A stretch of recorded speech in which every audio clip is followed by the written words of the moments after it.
لا الله. إن الحمد لله نحمده ونستعينه ونستغفره ونعوذ بالله من شرور أنفسنا ومن سيئات أعمالنا من يهده الله فلا مضل له ومن يضلل فلا هادي له وأشهد أن لا إله إلا الله وحده لا شريك له وأشهد أن محمدا عبده ورسوله أما بعد فإن خير الحديث كتاب الله وخير الهدي هدي محمد صلى الله عليه وسلم وشر الأمور محدثاتها وكل محدثة بدعة وكل بدعة ضلالة وكل ضلالة في النار. قال الله سبحانه وتعالى في كلامه المجيد: ومن يطع الرسول فقد أطاع الله. وقال رسول الله صلى الله عليه وسلم: من رغب عن سنتي فليس مني. وقال صلى الله عليه وسلم: تركت فيكم أمرين لن تضلوا ما إن تمسكتم بهما لن تضلوا بعدي كتاب الله وسنتي. সম্মানিত উপস্থিতি, মুসল্লিয়ানে কেরাম, আমরা অত্যন্ত গুরুত্বপূর্ণ একটি বিষয় নিয়ে ধারাবাহিক আলোচনা আপনাদের সামনে শুরু করেছিলাম। সে বিষয়টি হচ্ছে হারিয়ে যাওয়া সুন্নাহসমূহ। ইদানিং সুন্নাতের ব্যাপারে হারিয়ে যাওয়ার বিষয়টি তো আমাদের কাছে পরের বিষয়, যেগুলো হারিয়ে গেছে, মানে বিস্তৃত হয়ে গিয়েছে, মানুষ ভুলে গিয়েছে, মানুষের কাছে অপরিচিত হয়ে গিয়েছে। ইদানিং সুন্নতের ব্যাপারটা এমন হয়ে গিয়েছে যে টেন্ডেন্সি আমাদের এমন হচ্ছে যে সুন্নত শুনলেই মনে হয় যেন সুন্নত আর দরকার নেই। সুন্নত যেহেতু এটা দরকার কি, ফরজ আর ওয়াজিব যথেষ্ট। একদল লোক আছেই, একটা গ্রুপ আছে যে গ্রুপের চিন্তাধারা হচ্ছে যে ফরজ ওয়াজিব আর শুধু মানে হারাম এগুলো বাঁচলেই যথেষ্ট হয়ে যাবে।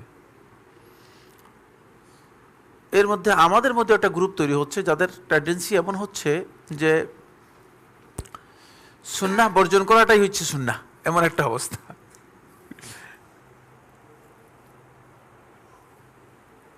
মানে সুন্নাহটা ত্যাগ করতে পারলেই সুন্নাহ, এমন একটা অবস্থা চলে যাচ্ছে। জুমার সালাতের পরে নবী সাল্লাল্লাহু আলাইহি ওয়াসাল্লামের সুন্নাহ হচ্ছে 4 রাকাত নবী সাল্লাল্লাহু আলাইহি ওয়াসাল্লাম আদায় করতে বলেছেন, নির্দেশ দিয়েছেন। আপনি দেখবেন যে শতকরা 2 জন লোকও পাবেন না যে সুন্নাহ আদায় করতেছে, চলে যাচ্ছে। সুন্নাহটা এমন টেন্ডেন্সিতে চলে গেছে যে যখন আমরা বলছি যে এটা সুন্নাহ, তখন মানুষ মনে করছে মানুষের ধারণা হচ্ছে যে এটা আর দরকার কি, মানে অসুবিধা নেই। অথচ সুন্নাহ এই কথা শোনার পরেই ইমানদার ব্যক্তির এতটুকু আবেগ, অনুরাগ এবং আগ্রহ তৈরি হওয়ার কথা ছিল, এটা সুন্নাহ নবী সাল্লাল্লাহু আলাইহি ওয়াসাল্লামের, এটা আমার করা দরকার। এই জিনিসটুকু একেবারে হারিয়ে গেছে। সুন্নাহ যেভাবে হারিয়ে গিয়েছে, ঠিক এই জিনিসটুকু এভাবে হারিয়ে গিয়েছে। এক জায়গায় গিয়েছি, তখন একজন বলতেছে যে মানে এখন কি নতুন মাযহাব হয়েছে যে সুন্নাত না পড়াটাই সুন্নাত কিনা। কারণ হলো বেশিরভাগ, বিশেষ করে সহিহ আকীদার যারা দাওয়াত দিচ্ছেন, মানে আমরা যারা মানে সহিহ সুন্নাহর কথা বলতেছি, বেশিরভাগের মধ্যেই এই টেন্ডেন্সি কাজ করতেছে যে সুন্নতটা মনে হয় যেন তেমন গুরুত্বপূর্ণ বিষয় না। নাউযুবিল্লাহি মিন যালিক। যদি গুরুত্বপূর্ণ না হতো তাহলে রাসূলুল্লাহ সাল্লাল্লাহু আলাইহি ওয়াসাল্লাম করতেন না। ফলে নবী সাল্লাল্লাহু আলাইহি ওয়াসাল্লামের সুন্নতের প্রতি আমাদের যে আগ্রহ এবং অনুরাগ থাকার কথা ছিল, সেটা একেবারে কমে আসতেছে। অথচ সুন্নাহ এটা রাসূলুল্লাহ করেছেন, যখনই কোন ব্যক্তি জানবে তাহলে এটাকে এত বেশি গুরুত্ব দিবে যে সাহাবায়ে কেরাম কিভাবে গুরুত্ব দিতেন। আব্দুল্লাহ ইবনে উমর রাদিয়াল্লাহু তাআলা আনহু আল্লাহ রাসূল সাল্লাল্লাহু আলাইহি ওয়াসাল্লাম মদিনা থেকে মক্কায় যাওয়ার সময় যে জায়গায় রাসূলুল্লাহ সাল্লাল্লাহু আলাইহি ওয়াসাল্লাম থেমেছেন, যে জায়গায় রাসূলুল্লাহ সাল্লাল্লাহু আলাইহি ওয়াসাল্লাম হাজত পেশাব পায়খানা করেছেন, সেখানে গিয়ে পেশাব পায়খানা পর্যন্ত করেছেন। কানা ইয়াতাতাব্বাউ সুন্নাহ, রাসূলুল্লাহ সাল্লাল্লাহু আলাইহি ওয়াসাল্লাম সুন্নাহকে অনুসরণ করতেন, অনুসন্ধান করতেন, ফি জামি আহওয়ালিহি, তার সর্বাবস্থায়। সাহাবায়ে কেরাম এটা সাহাবায়ে কেরামদের মধ্যে কাজ করতো না মোটেও, যে রাসূল সাল্লাল্লাহু আলাইহি ওয়াসাল্লাম যে করছেন এটা কি রাসূল সাল্লাল্লাহু আলাইহি ওয়াসাল্লাম সুন্নাত হিসেবে করছেন, না ওয়াজিব হিসেবে করেছেন, না ফরজ হিসেবে করেছেন। কারণ এটা দিন, আল্লাহ নবী সাল্লাল্লাহু আলাইহি ওয়াসাল্লাম যেটা করেছেন সেটা দিন, ইবাদতের বিষয়। এই বিষয়টি আমাদের মধ্যে হারিয়ে গিয়েছে। ফলে সুন্নাহের সাথে রাসূলুল্লাহ সাল্লাল্লাহু আলাইহি ওয়াসাল্লামের ভালোবাসা নিবিড়ভাবে জড়িত। যদিও ইমাম তিরমিজি রহমতুল্লাহ একটি হাদিস বর্ণনা করেছেন, আমি গত একটি আলোচনায় আপনাদেরকে কথা বলেছি, হাদিসটিকে আহলুল হাদিস অনেকে দাঈফ বলেছেন, কিন্তু হাদিসের টেক্সট বা সনদ দাঈফ হলেও হাদিসের বক্তব্য এটা শুদ্ধ। যেটা রাসূলুল্লাহ সাল্লাল্লাহু আলাইহি ওয়াসাল্লাম বলেছেন যে মান আহিয়া সুন্নতি ফাকাদ আহাব্বানি, যে আমার সুন্নতকে পুনর্জীবিত করলো। ইহয়া উস সুন্নাহ হচ্ছে সুন্নাহকে নিজে আমল করা এবং সুন্নাহকে অন্য আমল করার জন্য বলা, অন্যকে সুন্নাহ সম্পর্কে জ্ঞান দেয়া, বলা যে ভাই এই কাজটা সুন্নাত। এটা হচ্ছে ইহয়া উস সুন্নাহ। সুন্নাহকে আপনি যদি পুনর্জীবিত করেন, পুনর্জাগরণ করেন, তাহলে ফাকাদ আহাব্বানি, সে আমাকে ভালোবাসলো। কারণ নবী সাল্লাল্লাহু আলাইহি ওয়াসাল্লামের সুন্নাতের সাথে নবী সাল্লাল্লাহু আলাইহি ওয়াসাল্লামের ভালোবাসা জড়িত আছে। এই জন্য সুন্নাহ কাজগুলো এগুলো অনেকে মনে করেন যে এটা রাসূলের জন্য, নাউযুবিল্লাহ মিন যালিক, এটা দিন, এটা অত্যন্ত গুরুত্বপূর্ণ বিষয়। ফলে সলফে সালিহিনগণ কেমন গুরুত্ব দিতেন দেখেন। ইমাম জুহরি রহমতুল্লাহ আলাইহি, ইবনে শিহাব আজ-জুহরি, তিনি হাদিসের অনেক বড় পণ্ডিতের একজন ছিলেন, অনেক বড় হাদিসের জ্ঞানী ছিলেন। সর্বপ্রথম ওমর ইবনে আব্দুল আজিজ রাহিমাহুল্লাহ তাআলা তাকেই হাদিস সংকলনের দায়িত্ব দেন। হাদিস সংকলনের শুরু হয় তার হাতে। এর আগে হাদিস গ্রন্থাকারে হাদিস কি ছিল না, সংকলিত ছিল না। ইমাম জুহরি রহমতুল্লাহ আলাইহি তার কাছ থেকে বর্ণিত হয়েছে আকিদাতুস সালাফ ওয়া আসহাবুল হাদিস, এটা গুরুত্বপূর্ণ বই, আকিদাতুস সালাফ ওয়া আসহাবুল হাদিস। এই বইয়ের 318 পৃষ্ঠায় ইমাম জুহরি রহমতুল্লাহ বর্ণনা করেন, তিনি বলেন তালিমু সুন্নাতিন আফদালু মিন ইবাদাতি মিয়াতাই সানা। সুবহানাল্লাহ, কি বলতেছেন? বলে একটা সুন্নত একজন ব্যক্তিকে শিক্ষা দেয়া, এর জ্ঞান দেয়া, এটা আফদাল মিন ইবাদাতি মিয়াতাই সানা, 200 বছর ইবাদত করার চেয়ে উত্তম। কারণ সুন্নতকে জাগ্রত করা, সুন্নতকে মানুষের কাছে প্রমোট করা, সুন্নতকে মানুষের কাছে জানানো, এটি এত গুরুত্বপূর্ণ বিষয়। এটা হাদিস নয়, এটা একজন মুহাদ্দিসের বক্তব্য, কিন্তু সে ছোটখাটো মুহাদ্দিস নয়, যার হাতে হাদিস সংকলন শুরু হয়েছে। মানে তিনি সুন্নাতকে কিভাবে গুরুত্ব দিয়েছেন। কারণ হলো, যদি এই সুন্নাতগুলো আমরা যদি আমল না করে থাকি, আস্তে আস্তে এগুলো বিস্তৃত হয়ে যাবে, হারিয়ে যাবে।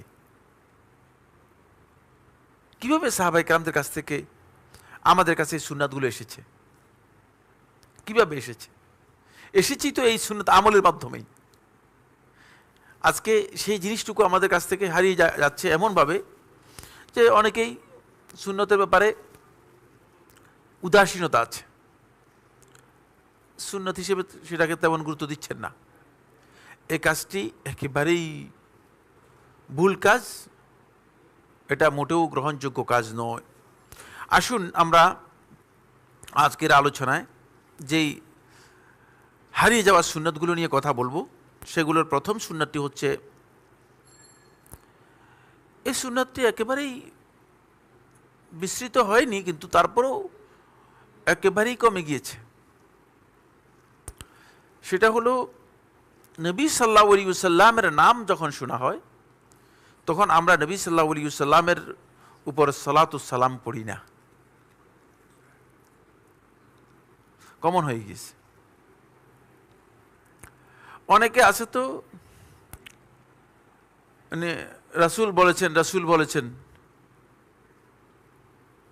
আপনি হাদিসের কিতাবগুলো খোলেন, সহিহ বুখারী, সহিহ মুসলিম, হাদিসের যতগুলো কিতাব আছে, ক্বালা রাসূলুল্লাহ সাল্লাল্লাহু আলাইহি ওয়াসাল্লাম, ক্বালা নবী সাল্লাল্লাহু আলাইহি ওয়াসাল্লাম, দেখেন প্রত্যেকটি জায়গায় তারা আহলুল হাদিসগণ নবী সাল্লাল্লাহু আলাইহি ওয়াসাল্লামের নাম আসলেই সেখানে কি করতেন? সাল্লাল্লাহু আলাইহি ওয়াসাল্লাম, সালাত এবং সালাম এই দুটো পড়তেন।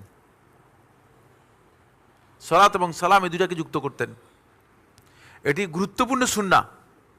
কিন্তু আমরা নবী সাল্লাল্লাহু আলাইহি ওয়াসাল্লামের নাম আসলে সাল্লাল্লাহু আলাইহি ওয়াসাল্লাম বলি না। রাসূলুল্লাহ সাল্লাল্লাহু আলাইহি ওয়াসাল্লাম হাদিসের মধ্যে ইরশাদ করেন, আল বখিল মান যুকিরতু ইনদাহু ফালাম ইউসাল্লি আলাইহি, প্রকৃত বখিল হচ্ছে ওই ব্যক্তি যার সামনে আমার নাম উচ্চারণ করা হবে, আমার নাম উল্লেখ করা হবে,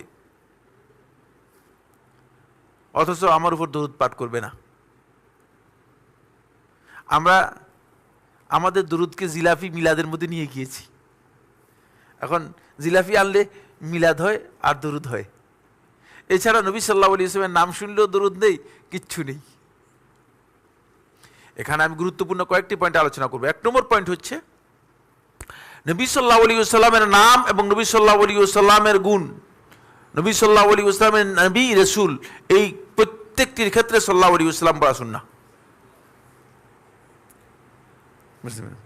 শুধুমাত্র মুহাম্মদ সাল্লাল্লাহু আলাইহি ওয়াসাল্লাম বললেই নাম বলবেন, সাল্লাল্লাহু আলাইহি ওয়াসাল্লাম বলবেন আর অন্য সময় বলবেন না, এটা শুদ্ধ নয়। কারণ আল্লাহ সুবহানাহু ওয়া তাআলা যে আয়াতের মধ্যে নির্দেশ দিয়েছেন, খুব ভালো করে খেয়াল করুন, সেই আয়াতে আল্লাহ তাআলা রাসূল সাল্লাল্লাহু আলাইহি ওয়াসাল্লামের নাম বলেন নেই। কোরআনে শুধুমাত্র 4 জায়গায় মুহাম্মদ সাল্লাল্লাহু আলাইহি ওয়াসাল্লামের নাম উল্লেখ করা হয়েছে। যেখানে মুহাম্মদ সাল্লাল্লাহু আলাইহি ওয়াসাল্লামের নাম উল্লেখ করা হয়েছে সেটা এমন এক জায়গায় উল্লেখ করা হয়েছে যেখানে শুধু পরিচয় করে দেওয়ার জন্য, কিন্তু নবী এবং রাসূল হিসেবে রাসূল সাল্লাল্লাহু আলাইহি ওয়াসাল্লামকে উপস্থাপন করা হয়েছে। ইন্নাল্লাহা ওয়া মালাইকাতাহু ইউসাল্লুনা আলান নবী ইয়া আইয়ুহাল্লাযীনা আমানু সাল্লু আলাইহি ওয়া সাল্লিমু তাসলিমা। এখানে মুহাম্মদ সাল্লাল্লাহু আলাইহি ওয়াসাল্লামের নাম আছে কিনা? নেই, দেখছেন, শুধু নবী রয়েছে।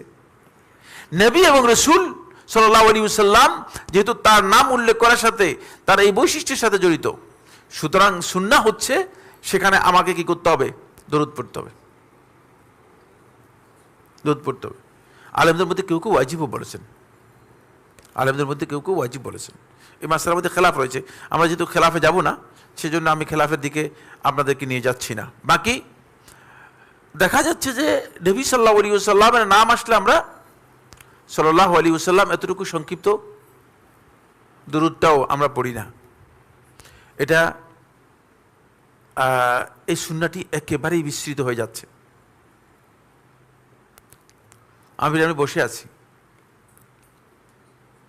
শুধুমাত্র একবার যদি আপনি মান সাল্লা আলাইহি মারাতান ওয়াহিদা, যে একবার আমার উপর দরুদ পাঠ করলো, একবার, সাল্লাল্লাহু আলাইহি বিহা আশরা, আল্লাহ রাব্বুল আলামিন এর বিনিময়ে তারকে 10টি রহমত আল্লাহ তাআলা দেবেন। সুবহানাল্লাহ, একটি নয়। সুতরাং এটা অনেক ফজিলতের বিষয়। এই ফজিলতটা যেন আমাদের কাছ থেকে কোনো না কোনো ভাবে হারিয়ে না যায়, সেটা আমাদেরকে খেয়াল রাখতে হবে। দ্বিতীয় নম্বর যে বিষয়টি, সেটা হলো নবী সাল্লাল্লাহু আলাইহি ওয়াসাল্লামের দরুদের সাথে নবী সাল্লাল্লাহু আলাইহি ওয়াসাল্লামের সালাম এবং দরুদ এটা সম্পৃক্ত। এই জন্য সুন্নাহ হচ্ছে শুধুমাত্র সালাত নয়, সালাত এবং সালাম দুটাকে একসাথ করা। এই কারণে রাসূলুল্লাহ সাল্লাল্লাহু আলাইহি ওয়াসাল্লামকে প্রশ্ন করা হয়েছে, আল্লাহ রাসূল সাল্লাল্লাহু আলাইহি ওয়াসাল্লাম, কাদ আলিমনা কাইফা নুসাল্লিমু আলাইক, আমরা এটা জানতে পেরেছি যে কিভাবে আপনাকে সালাম দিব, সালামের পদ্ধতি আপনি শিক্ষা দিয়েছেন। ফাকাইফা নুসাল্লি আলাইক, কিভাবে আপনার উপর সালাত পাঠ করব। সালাত কিভাবে হবে এটি রাসূলুল্লাহ সাল্লাল্লাহু আলাইহি ওয়াসাল্লাম শিক্ষা দিয়ে গেছেন এবং হাদিসের মাধ্যমে শিক্ষা দিয়ে গেছেন। সুতরাং দরুদের মধ্যে নিজের ব্যক্তিগত ধ্যান ধারণা অনুযায়ী দরুদ আবিষ্কার করে চলবে না। আমাদের এই দেশে দরুদ, মন গড়া দরুদ আবিষ্কার হয়েছে। নবী সাল্লাল্লাহু আলাইহি ওয়াসাল্লামের নামে কোনো মন গড়া দরুদের কোনো বৈধতা নেই। দরুদ ইব্রাহিমী হচ্ছে এর মধ্যে সর্বশ্রেষ্ঠ দরুদ। এর 5টি সূরত রয়েছে, এগুলো এখানে আমি আলোচনা করব না, এগুলো আপনার অন্য জায়গা থেকে শিখে নিতে হবে, বুঝতে পেরেছেন কি? এর 5টি আলফাজ রয়েছে যেগুলো সহিহ সনদে বর্ণিত হয়েছে দরুদ ইব্রাহিমীর, যেটা আমরা অনেকেই সালাতের মধ্যে পড়ে থাকি। একটা সূরত রয়েছে, এর 5টি সূরত রয়েছে। কিন্তু নবী সাল্লাল্লাহু আলাইহি ওয়াসাল্লামের সবচেয়ে সংক্ষিপ্ত যে দরুদ, যেখানে নবী সাল্লাল্লাহু আলাইহি ওয়াসাল্লামের পরিবারকে অন্তর্ভুক্ত করা যেতে পারে, সে দরুদ যদি কেউ পড়তে চান তিনি এভাবে পড়তে পারেন, আল্লাহুম্মা সাল্লি আলা মুহাম্মাদিন ওয়া আলা আলিহি ওয়া আসহাবিহি ওয়া বারিক ওয়া সাল্লিম আলাইহি। সবচেয়ে সংক্ষিপ্ত দরুদ, সবচেয়ে সংক্ষিপ্ত। এর মধ্যে মানে দরুদের জামি' ব্যাপক কি রয়েছে, ব্যাপকতা আছে। যে পয়েন্টটি আমি আলোচনা করতেছিলাম সেটা হচ্ছে নবী সাল্লাল্লাহু আলাইহি ওয়াসাল্লামের দরুদের সাথে সালাম যুক্ত থাকবে। হয় যে যখন হাজী সাহেবরা যায় তখন আমাদের দেশের লোকেরা বলে যে আমার সালামটা নবী সাল্লাল্লাহু আলাইহি ওয়াসাল্লামকে পৌঁছে দিবেন। এই লোক ওই যে সুন্নাহ জানে না, সুন্নাহর জ্ঞান না থাকার কারণে মানে আরেকজনকে দিয়ে সালাম পাঠাচ্ছে, বুঝতে পেরেছেন? যদি সুন্নাহর জ্ঞান থাকতো তাহলে সে যেখানে আছে সেখান থেকে সালাম দেওয়া জায়েজ। কারণ দুরূদ এবং সালাম একেবারে নবী সাল্লাল্লাহু আলাইহি ওয়াসাল্লামের যুক্ত। ফলে মুহাদ্দিসিনগণ এটাকে সংক্ষেপ করেছেন, একেবারে সংক্ষিপ্ত, যেটা সাল্লাল্লাহু আলাইহি ওয়াসাল্লাম। এখানে সালাত এবং সালাম দুটোই আছে। এটাও সংক্ষিপ্ত দরুদ, সাল্লাল্লাহু আলাইহি ওয়াসাল্লাম, এটাও সংক্ষিপ্ত দরুদ। দরুদের হুকুম এর মাধ্যমে আদায় হয়ে যাবে। কিন্তু দরুদের মধ্যে এমন কোনো জিনিস যুক্ত করা জায়েজ নেই যেগুলো সালাফদের কাছ থেকে প্রমাণিত হয় নাই। মন গড়া শব্দ, এ ধরনের মন গড়া কিছু দরুদ আছে, এগুলো আপনার পাবেন মার্কেটে বিভিন্ন ওজিফার মধ্যে পাওয়া যায়। দরুদে হাজারি, দরুদে ওই, দরুদে সেই, প্রচুর অনেক, যেগুলো বিভিন্ন ওজিফা আছে, ওজিফার মধ্যে পাওয়া যায়। এখানে একেবারেই মন গড়া রাসূল সাল্লাল্লাহু আলাইহি ওয়াসাল্লাম নামে কিছু দরুদ আবিষ্কার করে দিয়েছে। দরুদের আলফাজগুলো, শব্দগুলো দোয়া নয়। দোয়া আর দরুদের মধ্যে পার্থক্য হচ্ছে দরুদের শব্দগুলো হচ্ছে মূল মাতলুব, শব্দটাই থাকতে হবে এভাবে, যেভাবে শব্দটা আসছে সেভাবে থাকতে হবে। সালাত এবং সালাম এর মধ্যে সরাসরি থাকতে হবে, বুঝতে পেরেছেন? সাল্লাল্লাহু আলাইহি ওয়াসাল্লাম সালাত কার দিকে সম্পৃক্ত করা হয়েছে? আল্লাহর দিকে। আল্লাহুম্মা সাল্লি আলা মুহাম্মদ কার দিকে সম্পৃক্ত করা হয়েছে? কার দিকে? আল্লাহর দিকে। আল্লাহুম্মাকে হে আল্লাহ, বুঝেন নাই? আল্লাহুম্মা তো বুঝেন, হে আল্লাহ, কার দিকে সম্পৃক্ত করা হয়েছে? এটা কি রাসূলকে বলতেছেন না আল্লাহকে বলতেছেন? কাকে বলতেছি আমরা এটা? আর সাল্লাল্লাহু আলাইহি ওয়াসাল্লাম কাকে বলতেছি? আল্লাহকে না, আল্লাহকে বলতেছি। সাল্লাল্লাহু মানে এর ফাইল কিন্তু আল্লাহ, বুঝতে পেরেছেন কিনা? এর কর্তা হচ্ছে কে? আল্লাহ। সাবজেক্ট হচ্ছে কে? আল্লাহ। সুতরাং আল্লাহকে বলতেছি। খুব ভালো করে খেয়াল করুন, খুব ইম্পর্টেন্ট বিষয়টা। মন গড়া দুরুদের মধ্যে একটা দুরুদ হচ্ছে ইয়া নবী সালাম আলাইকা। এটা কি সালাত? ইয়া রাসূল সালাম আলাইকা, ইয়া হাবিব সালাম আলাইকা। এটা কি এদেশে আছে কি নাই? কেউ শুনে নেই এখানে উপস্থিত, কেউ শুনে নেই। আল্লাহ, এটার নামই হচ্ছে সালাত এবং সালাম। এটার নামই হচ্ছে নবী সাল্লাল্লাহু আলাইহি ওয়াসাল্লামের নামে সালাত এবং সালাম। এটা ডাহা মিথ্যা একটা দরুদ। এটা দরুদও না, সালামও না। কি কারণে বলতে পারবেন কিনা কেউ? হ্যাঁ, কারণ হচ্ছে সালাত এবং সালাম এটা আল্লাহর দিকে সম্পৃক্ত করতে হবে। নবী সাল্লাল্লাহু আলাইহি ওয়াসাল্লাম যদি উপস্থিত হয় তাহলে আপনি বলবেন, আপনি যখন আমাকে সালাম দিবেন তখন আল্লাহর দিকে সম্পৃক্ত করবেন না, তখন বলবেন যে আসসালামু আলাইকুম। দেখছেন? আমাকে যখন সালাম দেবেন কি বলবেন? আসসালামু আলাইকুম। কারণ আমি সামনাসামনি আসছি, বুঝতে পেরেছেন? নবী সাল্লাল্লাহু আলাইহি ওয়াসাল্লামের সামনে গিয়ে যদি সালাম দেন, তাহলে নবী সাল্লাল্লাহু আলাইহি ওয়াসাল্লাম আসসালামু আলাইকা ইয়া রাসূলুল্লাহ। তারপরেও আদব হচ্ছে সালাম আগে হবে, খেতাব পরে হবে। খেতাব মানে সম্বোধনটা, অ্যাড্রেসটা। কিন্তু এই জায়গায় বেয়াদবি হচ্ছে এই জায়গায় যে রাসূলকে বলতেছেন মানে ইয়া নবী, হে নবী, মানে আসেন আপনারা সালাম দিব। কত বড় বেয়াদব! আকল নাই নাকি বেয়াদব তাও জানি না, কারা এটা আবিষ্কার করেছে। এতে বলে নবী সাল্লাল্লাহু আলাইহি ওয়াসাল্লাম ভালোবাসা আছে, নাউযুবিল্লাহি মিন যালিক। বেয়াদবির মধ্যে নবী সাল্লাল্লাহু আলাইহি ওয়াসাল্লাম ভালোবাসা থাকতে পারে কিনা আমি তো বিশ্বাস করি না। যদি এটা সালাম অথবা সালাত হতো, তাহলে আল্লাহ রাসূল সাল্লাল্লাহু আলাইহি ওয়াসাল্লামকে যারা ভালোবেসেছেন সাহাবায়ে কেরাম, তারা কেউ জীবনে কোনোদিন এগুলো বলেন নাই, কারো কাছ থেকে প্রমাণিত হয় নাই। পুরোটাই গলত, মন গড়া শব্দ তৈরি করে দিয়েছে। দুরুদের মানে সালাতের যে সালাত আলা নবী সাল্লাল্লাহু আলাইহি ওয়াসাল্লামের জন্য শব্দ যেগুলো, এগুলোর মধ্যে পরিবর্তন আসবে না, এগুলোর মধ্যে পরিবর্তন করার কোনো বৈধতা নেই। এটা ওই টেক্সটে বলতে হবে। আপনার মন গড়া বললে কি হবে না, এটা ঠিক হবে না, মন গড়া বললে ঠিক হবে না। কিন্তু দোয়ার জন্য আপনি যে কোনো ভাষায় দোয়া করতে পারেন। আপনার দোয়ার জন্য আপনি যে কোনো দোয়া করতে পারেন, যে কোনো ভাষায় দোয়া করতে পারেন। দোয়ার টেক্সট আরবি হতে, এটা মানে হাদিস দ্বারা প্রমাণিত হতে এটা শর্ত নয়। এই জন্য দোয়ার ক্ষেত্রে ব্যাপকতা আছে। দোয়ার দিক বিষয়টি আউসা, ব্যাপক। এটা আপনি বাংলাতেও বলতে পারবেন, উর্দুতেও বলতে পারবেন, ফার্সিতেও বলতে পারবেন, মানে আপনার যেটা দরকার হয় সেটা বলতে পারবেন। কিন্তু যখন আপনাকে বলা হবে যে দরুদের জন্য টেক্সট দেয়া আছে, বক্তব্য দেয়া আছে, সেই বক্তব্য আপনাকে কি করতে হবে, দরুদ হবে। এখন এখানে আপনি নিজের মন গড়া দরুদ তৈরি করে দিলে হবে না। মন গড়া দরুদ কি হবে না, এখানে চলবে না। যেমনি ভাবে সালামের মধ্যে সুন্নাহ হচ্ছে রাসূলুল্লাহ সাল্লাল্লাহু আলাইহি ওয়াসাল্লাম যে আলফাজগুলোকে সালাম হিসেবে শিক্ষা দিয়েছেন, সেগুলোই সালাম হবে, এর বাইরে কি হবে না সালাম।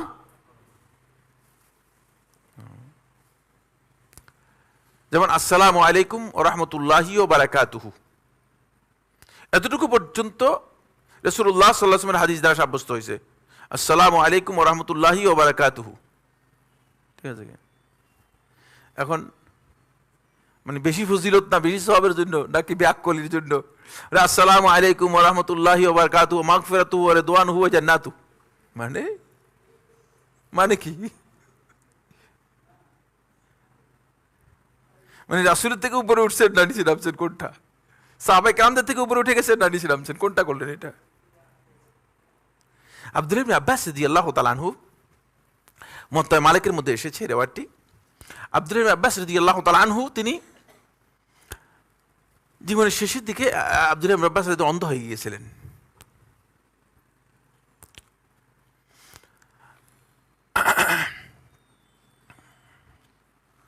অন্ধ হয়ে যাওয়ার পর তিনি তখন তায়েফে থাকতেন, এবং তায়েফে যারা গিয়েছেন দেখেছেন যে আব্দুল্লাহ ইবনে আব্বাসের কবরও সেখানেই, তিনি মৃত্যুবরণ করেছেন তায়েফেই। শেষের দিকে আব্দুল্লাহ ইবনে আব্বাস রাদিয়াল্লাহু আনহুর কাছে ছাত্ররা যখন পড়তে আসতো, ছাত্রদের আওয়াজ শুনলে বুঝতে পারতেন যে কে বা কারা, বুঝতে পেরেছেন? যেমন আমার একাধিক ওস্তাদ ছিল অন্ধ, বহু ওস্তাদ ছিল অন্ধ। তোর মধ্যে আমাদের প্রফেসর ডক্টর ফাইহান শাহ আল মুতাইরি ফিকহের অনেক বড় উস্তাদ, অল্প কিছুদিন আগে মারা গিয়েছেন। আমরা একবার মৃত্যুর সংবাদ স্ট্যাটাসে দিয়েছি, আপনারা দেখছেন নিশ্চয়ই। ফিকহের অনেক বড় উস্তাদ ছিলেন, মদিনা ইউনিভার্সিটির ফিকহের অনেক বড় উস্তাদ ছিলেন, অন্ধ ছিলেন। তো শুধু মানে খসখসে আওয়াজ শুনলে বলতে পারতে এনতাবে সাইফুল্লাহ, হ্যাঁ তুমি সতর্ক হও, মানে বুঝতে পারতেছে যে মানে আমি কি করতেছি, একটা অন্য কিছু কাজ করতেছি। মানে এই ধরনের সিনসিয়ারিটি, এই ধরনের সচেতনতা মানে কাজ করতো, চোখে দেখতো না কিন্তু মানে কথা তো আওয়াজ শুনলে বুঝতে পারতো কে কে বলতেছে। এটা এই জন্য বললাম, আব্দুল্লাহ ইবনে আব্বাস রাদিয়াল্লাহু আনহুর কাছে হঠাৎ করে একদিন একজন আব্দুল্লাহ ইবনে আব্বাসের এক ছাত্র আসলেন, এসে বললেন, আসসালামু আলাইকুম ওয়া রাহমাতুল্লাহি ওয়া বারাকাতুহু ওয়া মাগফিরাতুহু। ইমাম মালিকের রিওয়ায়াত বলতেছি। আব্দুল্লাহ ইবনে আব্বাস রাদিয়াল্লাহু তাআলা আনহু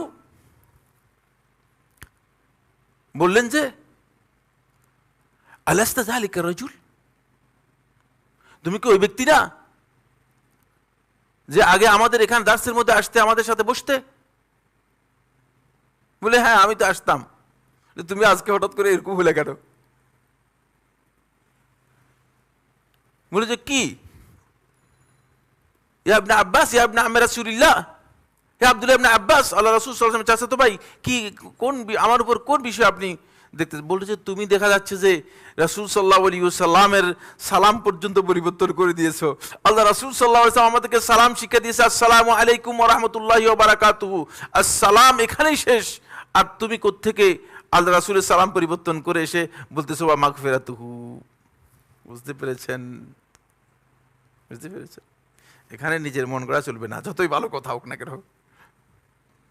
যেখানে ভালো কথার মানে আল্লাহ তাআলার মাগফিরাতের কথা বলছি। ও মাগফিরাতু অর্থ কি? মানে আল্লাহ তাআলা মাগফিরাত করুক, ক্ষমা করুক। খারাপ বলছেন কিনা? হ্যাঁ, কিন্তু এটা আল্লাহ রাসূল সাল্লাল্লাহু আলাইহি ওয়াসাল্লামের সুন্নাহ পরিপন্থী। সুন্নাহ হচ্ছে এইটুক পর্যন্ত আপনাকে রাখতে হবে, এর চেয়ে বেশি আপনাকে কি করতে পারবেন? আপনি করতে পারবেন না। এটা কোত্থেকে বলতেছিলাম? রাসূলুল্লাহ সাল্লাল্লাহু আলাইহি ওয়াসাল্লামের দরুদের ক্ষেত্রে বলছিলাম। দরুদের শব্দের মধ্যে পরিবর্তন নেই, যেহেতু এগুলো রাসূলুল্লাহ সাল্লাল্লাহু আলাইহি ওয়াসাল্লাম, এগুলো দোয়া নয়, এগুলো রাসূলুল্লাহ সাল্লাল্লাহু আলাইহি ওয়াসাল্লাম নির্দিষ্ট করে দিয়ে গেছেন। সুতরাং এটা নিজের মন গড়া সালাত সালাম আবিষ্কার করে চট্টগ্রামে একদল লোক, বুঝলেন না, সালাতুন ইয়া রাসূলুল্লাহ আলাইকুম নাউযুবিল্লাহি মিন যালিক, কি এগুলো? কারা আবিষ্কার করেছে? কেন আবিষ্কার করেছে? এরা আল্লাহ রাসূল সাল্লাল্লাহু আলাইহি ওয়াসাল্লামের সুন্নাহর সাথে এদের কোনো সম্পর্ক নেই। এরা সিন্নি, ওরা সুন্নি হয়েছে, বুঝতে পেরেছেন? ফলে প্রত্যেকটা কথাই মন গড়া, হাদিসের কোথাও এগুলো নামগন্ধও নেই। এগুলো কোনোটাই সালাত এবং সালামের মধ্যে অন্তর্ভুক্ত হবে না। একদিকে নবী সাল্লাল্লাহু আলাইহি ওয়াসাল্লামের সালাত সম্পর্কে হারিয়ে গেছে, আরেকদিকে এগুলো এমনকি শেষ পর্যন্ত এটাকে তারা আজানের মধ্যে নিয়ে গিয়েছে। আজানের আগে এবং আজানের পরে এগুলো পড়ে, আজান পর্যন্ত বিকৃতি করে দিচ্ছে। আজানের একটা শব্দ বাড়ানো হারাম, কারণ ওহির মাধ্যমে আজান সাব্যস্ত হয়েছে। যেখানে আল্লাহু আকবার আল্লাহু আকবার আল্লাহু আকবার আল্লাহু আকবার 3 বার না 4 বার? কয়বার? 4 বার। এখানে 4 বার হতে হবে, এখানে 6 বার দিতে পারবেন না, 5 বার দিতে পারবেন না। এই লফজগুলো নির্দিষ্ট, এটা সুন্নাহ। সুতরাং এর বিপরীত করাই হচ্ছে কি? বেদাত।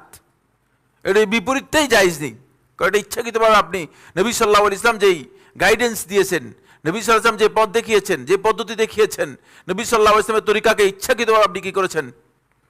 বিকৃত করে দিয়েছেন। এর কোনো ভিত্তি নেই, সুতরাং এটা করতে পারবেন না। এজন্য আজকের এই প্রথম পয়েন্টটি হচ্ছে যেটা, সেটা হলো এই নবী সাল্লাল্লাহু আলাইহি ওয়াসাল্লামের নাম এবং সিফাত যখনই আলোচনা হবে, নবী রাসূল মুহাম্মদ সাল্লাল্লাহু আলাইহি ওয়াসাল্লাম, তখনই আমাদের উপর সাল্লাল্লাহু আলাইহি ওয়াসাল্লাম অথবা আল্লাহুম্মা সাল্লি আলাইহি ওয়া বারিক আলাইহি অথবা আল্লাহুম্মা সাল্লি ওয়া সাল্লিম ওয়া বারিক আলাইহি, এই দোয়াগুলো পড়া কি, এই দোয়াগুলো পড়া হচ্ছে সুন্নাহ। হ্যাঁ, এটার মধ্যে মন গড়া এমন শব্দ তৈরি করা জায়েজ নেই যেটা শিয়ারা তৈরি করেছে। এতক্ষণ পর্যন্ত বললাম বেল্লুবিদের তৈরি করা, বুঝলেন না? বেল্লুবিরা কিছু তৈরি করেছে, আবার শিয়ারা তৈরি করেছে। শিয়ারা কি তৈরি করেছে? আল্লাহুম্মা সাল্লি ওয়া সাল্লিম ওয়া বারিক ওয়া আনইম ওয়া তাহান্নান ওয়া তাবাররাক। এগুলো বৃদ্ধি করেছে অতিরিক্ত, এগুলো নিজেরা অতিরিক্ত বৃদ্ধি করেছে। রাসূলুল্লাহ সাল্লাল্লাহু আলাইহি ওয়াসাল্লামের সালাতের সাথে সুন্নাত হচ্ছে সালামের কথা, খেয়াল করেছেন কিনা? এর সাথে আরেকটি জিনিস সুন্নাত হলো আল্লাহ নবী সাল্লাল্লাহু আলাইহি ওয়াসাল্লামের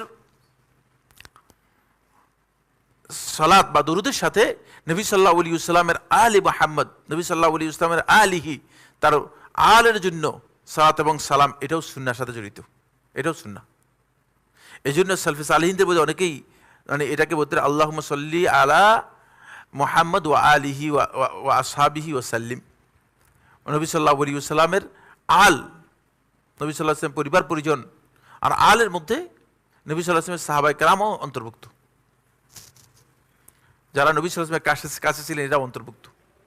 তাদের উপরও দুরূদ পড়ার বিষয়টি কি, বা তাদের জন্য দোয়া করার বিষয়টি সুন্নাহ, তাদের জন্যও সুন্নাহ, এটাও আমরা পড়তে পারি, এটা আমাদের জন্য সুন্নাহ।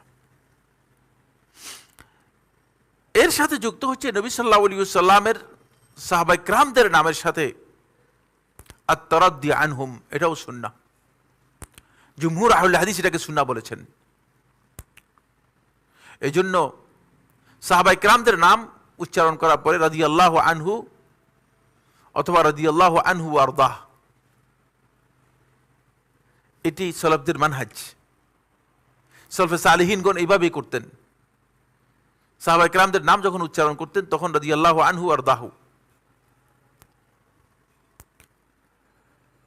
সালাফদের মানহাজ থেকে যারা বিচ্যুত হয়েছে তারাই কেবল সাহাবায়ে কেরামদের নাম উচ্চারণ করে সাহাবায়ে কেরামদের কি করে না, উপর তারাদ্দি করে না, অর্থাৎ আল্লাহ রাব্বুল আলামিন যে তাদের উপর সন্তুষ্ট হয়েছেন এ কথা বর্ণনা করে না,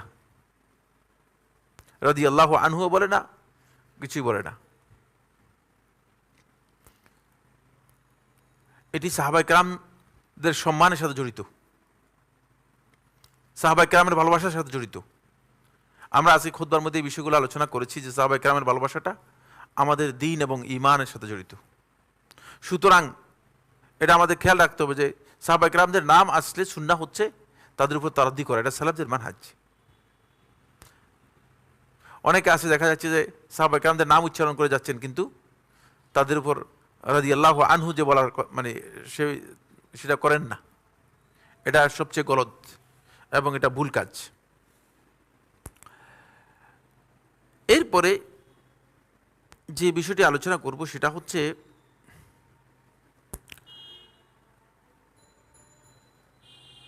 গুরুত্বপূর্ণ আরেকটি সুন্নাহ, যে সুন্নাহটি আমাদের কাছে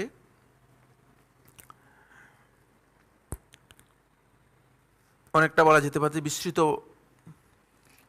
যেমন আমরা মসজিদে আসা সালাতের জন্য এটা ইবাদত।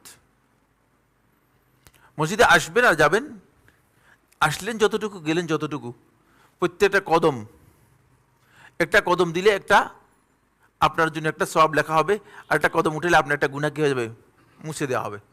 সুবহানাল্লাহ। আর প্রত্যেকটা কদম তুকতাবু আসারুকুম, প্রত্যেকটা পদক্ষেপ আপনার আমল নামার মধ্যে লেখা হবে। আর যতবার মসজিদের মধ্যে আসবেন ততবার আল্লাহ সুবহানাহু ওয়া তাআলা জান্নাতের মধ্যে আপনার আপ্যায়নের ব্যবস্থা করবেন। কয়বার আসলেন, ডেলি যদি 4 বার আসেন তাহলে 4 বার আপ্যায়ন পেয়ে গেলেন। কিন্তু আমরা অনেকেই মসজিদে আসি শুধুমাত্র নামাজ কেন্দ্রিক মসজিদে আসি। অনেককেই দেখা যায় যে মসজিদে নামাজের জন্য আসেন এবং নামাজের ফজিলতের জন্য, নামাজ আদায় করার জন্য তিনি মসজিদে আসেন। কোনো সন্দেহ নেই, নামাজের জন্য তো মসজিদে অবশ্যই আসবে। কিন্তু মসজিদে আসার সময়, মসজিদে নববী সহ যে কোনো মসজিদে আসার সময় নামাজের পাশাপাশি সুন্নাহ হচ্ছে মসজিদে আসার সময় আপনি এই নিয়ত বা এই ইচ্ছা পোষণ করবেন যে আমি মসজিদে যাব, মসজিদে কোনো কল্যাণ, ভালো কোনো জ্ঞান যদি পাই সেটা শিক্ষা গ্রহণ করব অথবা কাউকে শিক্ষা দিব। তাহলে আপনি জিহাদ ফি সাবিলিল্লাহর যে মর্যাদা আছে সেই মর্যাদা পাবেন। এবং এটি অনেক গুরুত্বপূর্ণ ফজিলতের বিষয়। এই জন্য সুন্নাহ হচ্ছে শুধু মসজিদে আসা শুধুমাত্র নামাজের জন্য নয়। কেউ কেউ আসে মসজিদে নামাজের জন্য আসে না, মসজিদে আরেকজনকে বলে যে ভাই মসজিদে আসেন দেখা হবে, কারণ বাসায় লোকেরা দাওয়াত দিলে তো হয়তো 1 কাপ চা খাওয়াইতে হবে, বুঝলেন না, অথবা একটা কিছু মানে খরচ হবে। মসজিদে তো চাটা কিছু খাওয়াইতে হবে না, তো লোকের সাথে সাক্ষাৎ করার জন্য মসজিদে আসে। যদি সাক্ষাৎ করার জন্য মসজিদে আসেন, তাহলে মসজিদে আসার ফজিলতটাই কি হয়ে যাবে? হ্যাঁ, বরবাদ হয়ে যাবে, একেবারে ফজিলতটাই বরবাদ হয়ে যাবে। একজনের মাওয়েদ দিলেন, বললেন যে মানে টাইম দিলেন, বললেন যে মানে আসরের নামাজের পর আসেন মসজিদে আমার সাথে দেখা করেন। কি হলো? মসজিদে আগমনের যে ফজিলতটা আছে এটা পুরোটাই বরবাদ করে দিয়েছেন। মসজিদে নামাজের জন্য আসবেন, ঠিক আছে, নামাজের পাশাপাশি মসজিদে আসার আরেকটি গুরুত্বপূর্ণ সুন্নাহ হচ্ছে, যখনই কোনো ব্যক্তি মসজিদে আসবে, সে ব্যক্তি মসজিদে আসবে কিছু শিখার জন্য, কিছু শিখানোর জন্য। মসজিদটা ইমানদার ব্যক্তিদের জ্ঞানের মার্কাজ, জ্ঞানের সেন্টার। এখন আমরা মসজিদটাকে শুধুমাত্র ইবাদতের মানে ফরজ নামাজ আদায় করার একটা মানে জায়গা হিসেবে নির্ধারণ করে নিয়েছি। ফরজ নামাজ শেষ তো মুয়াজ্জিন দাঁড়িয়ে থাকে, বের হন বের হন। কি বের হন কেন? তালা লাগাই দিবে। বেশিরভাগ মসজিদে আপনি নামাজের নির্দিষ্ট সময়ের পর যদি আপনি যান, সেখানে আর ঢুকতে পারবেন না, কারণ তালা লাগাই দিয়ে চলে গেছে, তালা লাগাই দিয়ে চলে গিয়েছে। না, মসজিদ হবে মুসলমানদের এখানে জ্ঞানের জায়গা, জ্ঞানের কেন্দ্র, জ্ঞান বিতরণের কেন্দ্র। মুসলমানরা এখান থেকে জ্ঞান নিবে, জ্ঞান শিখবে, জ্ঞান শিখাবে। রাসূলুল্লাহ সাল্লাল্লাহু আলাইহি ওয়াসাল্লাম ইবনে মাজাহর হাদিসের মধ্যে এসেছে, আবু হুরায়রা বর্ণনা করেন, তিনি বলেন, ওমান জাআ মসজিদি হাযা, যে আমার এই মসজিদে আসলো। এখানে আমার এই মসজিদ বলতে মসজিদ নববীকে বোঝানো হয়েছে, কিন্তু উদ্দেশ্য মসজিদ নববী নয়, যে কোনো মসজিদ। লাম ইয়াতিহি ইল্লা লিখাইরিন ইউআল্লিমুহা ওয়া ইয়াতাআল্লামুহু, এই জন্য এসেছে, উদ্দেশ্য হচ্ছে কোনো একটা ভালো বিষয় নিজে মানুষকে শিক্ষা দিবে, অথবা মানুষদের কাছ থেকে শিক্ষা নিবে। কারণ আপনার কাছে ভালো বিষয় থাকতে পারে না, হয়তো নতুন একটা জিনিস জানছেন, একটা ইনফরমেশান আছে, বললেন যে ভাই একটা নতুন একটা মাসালা জানছি, শিখাতে অসুবিধা আছে নাকি? হ্যাঁ, কোনো অসুবিধা নেই। যদি কোনো হক বিষয় জানেন, শিখাতে পারবেন। একটা আয়াত জানলে শিখানো বলা হয়েছে এটা পৌঁছাই দাও, তা আপনি যেটা জানেন সেটা পৌঁছাতে অসুবিধা কিসের? সেটা বলতে পারবেন। যদি কেউ মসজিদে আসে, কানা বিমানসিলাতিল মুজাহিদি ফি সাবিলিল্লাহ, তাহলে ওই ব্যক্তির মর্যাদা আল্লাহ তাআলার কাছে হবে মুজাহিদ ফি সাবিলিল্লাহ, আল্লাহর রাস্তায় জিহাদ করার যে মর্যাদা রয়েছে সেই মর্যাদা সে ব্যক্তি লাভ করবে। এখান থেকে বোঝা যায় মসজিদে, এটা মসজিদের অত্যন্ত গুরুত্বপূর্ণ সুন্নাহ। শুধুমাত্র মসজিদের আরেকটি সুন্নাহ আমি আপনাদের এখানে আলোচনা করেছিলাম, আমার মসজিদের আদাবের উপর আমার একটা একাধিক খুতবা, 3টে খুতবা রয়েছে মনে হয়, এখানে দিয়েছি, আমার খেয়াল পড়ে। মসজিদে প্রবেশ করার সময় সালাম দিয়ে প্রবেশ করা, ঘরে প্রবেশ করার সময় সালাম দিয়ে প্রবেশ করা, ঘরে প্রবেশ করার সময় সালাম দিয়ে প্রবেশ করা, বিসমিল্লাহ বলে প্রবেশ করা, এর ফজিলত অনেক বেশি। এর ফজিলত কি? অনেক বেশি। এই জন্য মসজিদে যখন প্রবেশ করবেন সালাম দিয়ে প্রবেশ করবেন। মুসল্লি যারা আছেন তারা যখন সালাম শুনবে, সালামের জবাব দিবে। আর যদি কোনো মুসল্লি সালাতের মধ্যে থাকে, তাহলে তিনি হাত উঠিয়ে সালামের জবাব দিবে। সালাতের মধ্যে থাকলেও সালামের জবাব দিবে। এটা আমি এই মসজিদের মধ্যে আলোচনা করেছি, আপনাদের খেয়াল আছে কিনা? একজনও সাক্ষী দিতে পারবে না? যাক, আলহামদুলিল্লাহ যে একজন সাক্ষী পাওয়া গেছে। আমি ভুলে যাই না, এই জন্য আমার খেয়াল আছে। আমি কোনখানে কোন কথা বলি একবারে ভুলে যাই, যে এরকম মাঝে মধ্যে এখন ভুলে যাচ্ছি। এখন একটু শারীরিক অসুস্থতার কারণে কিছু ভুলে যাচ্ছি, না আগে একেবারে বলতাম না। এখন আল্লাহ তাআলার ইচ্ছা, আল্লাহ মেহেরবানি করেছেন যতটুকু, তো তারপর আল্লাহ তাআলা অনেক অনেক সন্তুষ্ট, অনেক ভালো, আলহামদুলিল্লাহ। তো এটা মসজিদের একটা আদাবের গুরুত্বপূর্ণ সুন্নাহ। মসজিদে প্রবেশ করতেছেন, তিনি মানুষের দিকে তাকায়, মুখে মুখে তাকায় আছে, কি চান আপনি? মানে মানুষ আছে কিনা মসজিদের মধ্যে চান, এই মানুষগুলো সুন্দর কিনা, এটা না, এগুলো সালাম দিয়ে মসজিদে প্রবেশ করেন। আর এটা তো একেবারেই অপরিচিত সুন্নতের মতো, অপরিচিত সুন্নত। সেটা হলো মসজিদে এসে ইমাম পর্যন্ত তাহিয়াতুল মসজিদ পড়তেছে না। তাহিয়াতুল মসজিদ না পড়ে মসজিদে বসার কোনো বিধানে নেই, তাহলে তিনি গুনাহগার হবেন। এটা আমার আলোচ্য বিষয় না, আমার আলোচ্য বিষয়ের উপর আমি যাচ্ছি। এরপরে 4 নম্বর যে পয়েন্টটি নিয়ে আমি কথা বলবো, একটি গুরুত্বপূর্ণ সুন্নাহ হচ্ছে ঘরের সামনের অংশ পরিচ্ছন্ন পরিষ্কার রাখা, বাড়িঘরকে পরিষ্কার রাখা। ইন্ডিয়াতে গিয়েছি আমি, বহু সফর করেছি, দেখবে যে হিন্দুদের ঘরের ভিতরে পরিষ্কার, বাড়িঘরের সামনে খুবই নোংরা। এটা কি আপনারা লক্ষ্য করেছেন না? আমার এই বক্তব্য কারো অভিজ্ঞতা আছে কিনা? আপনি যান, এখন দেখেন, এবার এখন থেকে একটু ভালো করে দেখবেন। তাদের একটা ধর্মীয় চেতনা হচ্ছে এই যে বাড়িঘরের দরজা পরিচ্ছন্ন রাখলে তাহলে মানে সমস্যা আছে, এই জন্য এটাকে অপরিষ্কার রাখে সবসময়, ময়লা নোংরা ইত্যাদি ভরে রাখে। এটা ইহুদিদের অভ্যাস ছিল, ঘরের আঙ্গিনাকে অপরিচ্ছন্ন রাখতো। ঘরের ভিতরে কিন্তু খুব পরিষ্কার, ভিতরে যাবেন দেখবে যে আপনি দেখবেন খুব সুন্দর করে পরিপাটি করে একবারে মানে মুছি টুসে খুব পরিষ্কার রাখছে, কিন্তু ঘরের সামনে দেখে ময়লা টয়লা দিয়ে ভরপুর করে রাখছে, পরিষ্কার রাখে না। সুন্নাহ হচ্ছে ঘরের সামনের অংশ পরিষ্কার রাখা।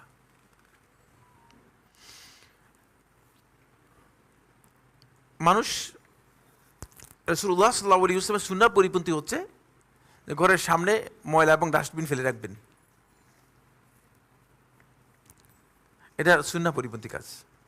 বরং ইহুদিদের কাজ ছিল ঘরের সামনে অপরিষ্কার রাখা। এই মর্মে রাসূলুল্লাহ সাল্লাল্লাহু আলাইহি ওয়াসাল্লামের হাদিস ইমাম তাবারানী রাহমাতুল্লাহ আলাইহি তার মুআজামের মধ্যে বর্ণনা করেন। তিনি বলেন, তাহহিরু আফনিয়াতাকুম, কোন কোন ওয়া ফি লাফজিন আফনিয়াতা বুয়ুতিকুম, তোমরা তোমাদের ঘরের সামনের অংশগুলোকে পরিষ্কার রাখো, পবিত্র রাখো, ভালো রাখো। ফাইনাল ইয়াহুদ লা ইউতাহহিরুনাহা, কারণ ইহুদিরা এগুলোকে পরিষ্কার রাখে না, অপরিষ্কার রাখে, অপবিত্র রাখে, ময়লা আবর্জনা দিয়ে ভরে রাখে। তাদের একটা আকিদা, আজকে ময়লা আবর্জনার একটা আকিদা রয়েছে। সে আকিদা হচ্ছে যে ময়লা আবর্জনা রাখলে তাহলে তাদের ধারণা অনুযায়ী শয়তানরা কি করে না, আগমন করবে না, শয়তান আগমন করবে না, জিন আগমন করবে না, ইত্যাদি ইত্যাদি। এটা জানা নেই, তাদের এই আকিদা সম্পর্কে আমার ক্লিয়ার জানা নেই, কিন্তু এই ধরনের একটা আকিদা রয়েছে। এটা ইন্ডিয়াতে আমরা যে সমস্ত বাড়িতে গিয়েছি অনেক জায়গায় আমি দেখেছি, বাড়ির আশেপাশে সবই নোংরা, কিন্তু ঘরে বাড়িতে ঢুকে দেখে যে পরিচ্ছন্ন পরিষ্কার। ইমানদার ব্যক্তিদের ঘরের বাহিরের অংশটুকু পরিষ্কার থাকে, এটা সুন্নাহ। এই সুন্নাহটুকু পরিষ্কার রাখবেন, ময়লা ঘরের মধ্যে সামনে ময়লা ফেলে রাখবেন না, এটা হচ্ছে নবী সাল্লাল্লাহু আলাইহি ওয়াসাল্লামের হাদিস। 5 নম্বর হচ্ছে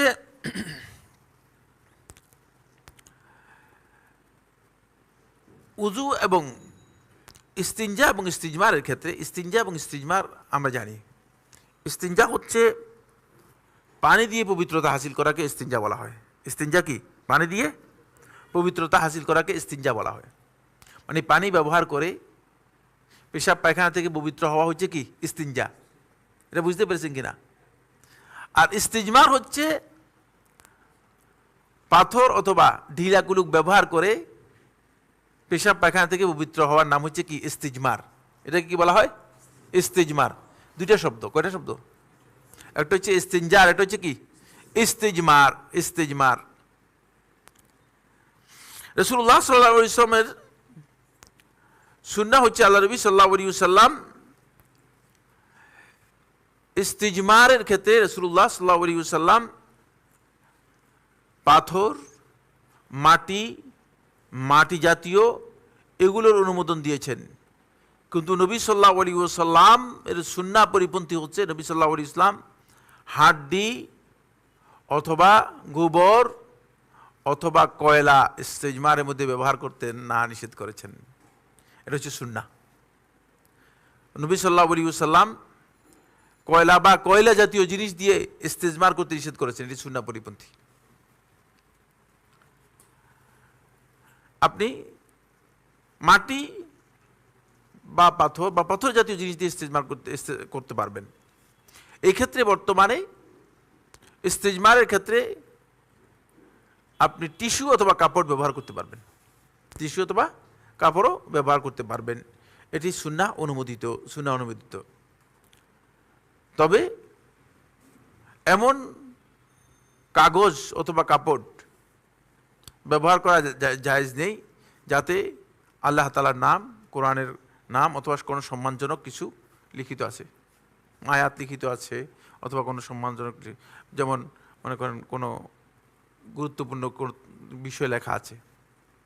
অনেকে আছে দেখে যে টয়লেট পেপার না পেয়ে কি বলে জানি, পত্রিকা আছে না, পত্রিকা না, এটি উচিত নয়। এটা সুন্নাহ দ্বারা সঠিক বিষয় নয়, সুন্নাহ দ্বারা সঠিক বিষয় নয়। আমার আলোচ্য বিষয় এটা নয়, আমার আলোচ্য বিষয় হচ্ছে এই জায়গায়, সেটা হলো এই ইস্তিনজা এবং ইস্তিজমারের মধ্যে পানি পাওয়া গেলে উত্তম হচ্ছে কি করা? ইস্তিনজা করা। পানি পাওয়া গেলে উত্তম হচ্ছে ইস্তিনজা করা।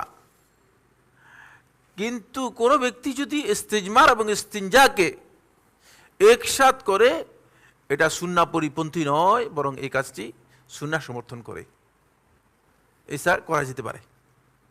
ইস্তিজমার এবং ইস্তিনজা দুটা একসাথে করা যেতে পারে। কারণ ইস্তিজমার করার পরে যদি কেউ পানি ব্যবহার করেন, সেটা করতে পারেন, এটা প্রশংসনীয় কাজ, এটা প্রশংসনীয় কাজ। কিন্তু এটাকে এ কথা বলা বৈধ নয় যে ইস্তিজমার এবং ইস্তিনজা দুইটাই একসাথে সুন্নাহ। দুইটা একসাথে কি নয়? সুন্নাহ নয়। পানি পাওয়া গেলে ইস্তিনজাই যথেষ্ট। অনেককে দেখা যায় যে ঢিলা, কুরুক ইত্যাদি আলাদা করে রেখে দিয়েছে, যে মানে পানি থাকলেও ঢিলা কুলুককে মনে করতেছে এটা ফরজ।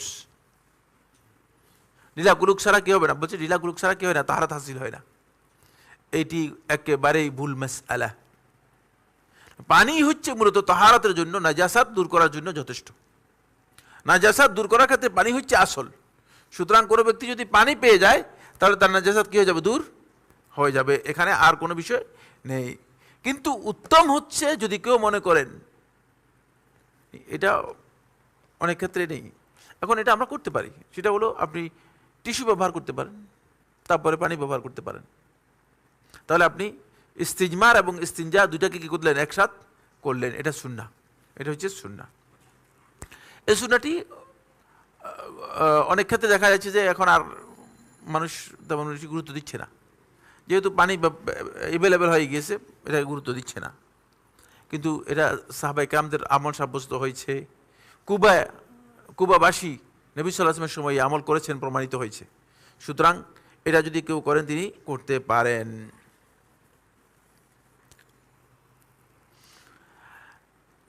আরেকটি সুন্নাহ হচ্ছে ঘুমানোর জন্য উযু করা।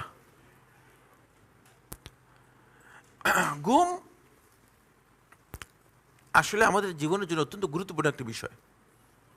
আমার জানা নেই এখানে না কোথাও আমরা ঘুমের উপর একটা বা দুটো খুতবা দিয়েছি। শুধু ঘুমের উপরই আমাদের একটা বা দুইটা খুতবা রয়েছে, কারণ মানব জীবনের জন্য একটা গুরুত্বপূর্ণ পার্ট তো। ফলে ঘুমের অনেক আদব রয়েছে, অনেক ঘুমের মধ্যে অনেক গুরুত্বপূর্ণ বিষয় জড়িত আছে। এটা মানে এমন জিনিস নয় যেটা মানে অবহেলায় শেষ করে দেবে, এটা খুবই গুরুত্বপূর্ণ বিষয়। ঘুমের সুন্নাহ হচ্ছে অনেকগুলো সুন্নাতের মধ্যে একটি সুন্নাহ হচ্ছে, অনেক দীর্ঘ সুন্নাত অনেক ঘুমের ব্যাপারে রয়েছে।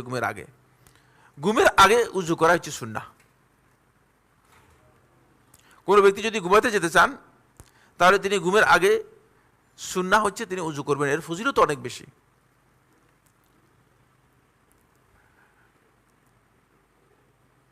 এমনকি যাদের উযুর মাধ্যমে তাহারাত হাসিল হয় না, তারাও ঘুমের জন্য উযু করবেন। উযুর মাধ্যমে তাহারাত হাসিল হয় না কাদের? হ্যাঁ, যাদের নিয়মিত বায়ু বের হয়, অথবা হ্যাঁ যাদের নাক থেকে পানি রক্ত যায়, তারপরে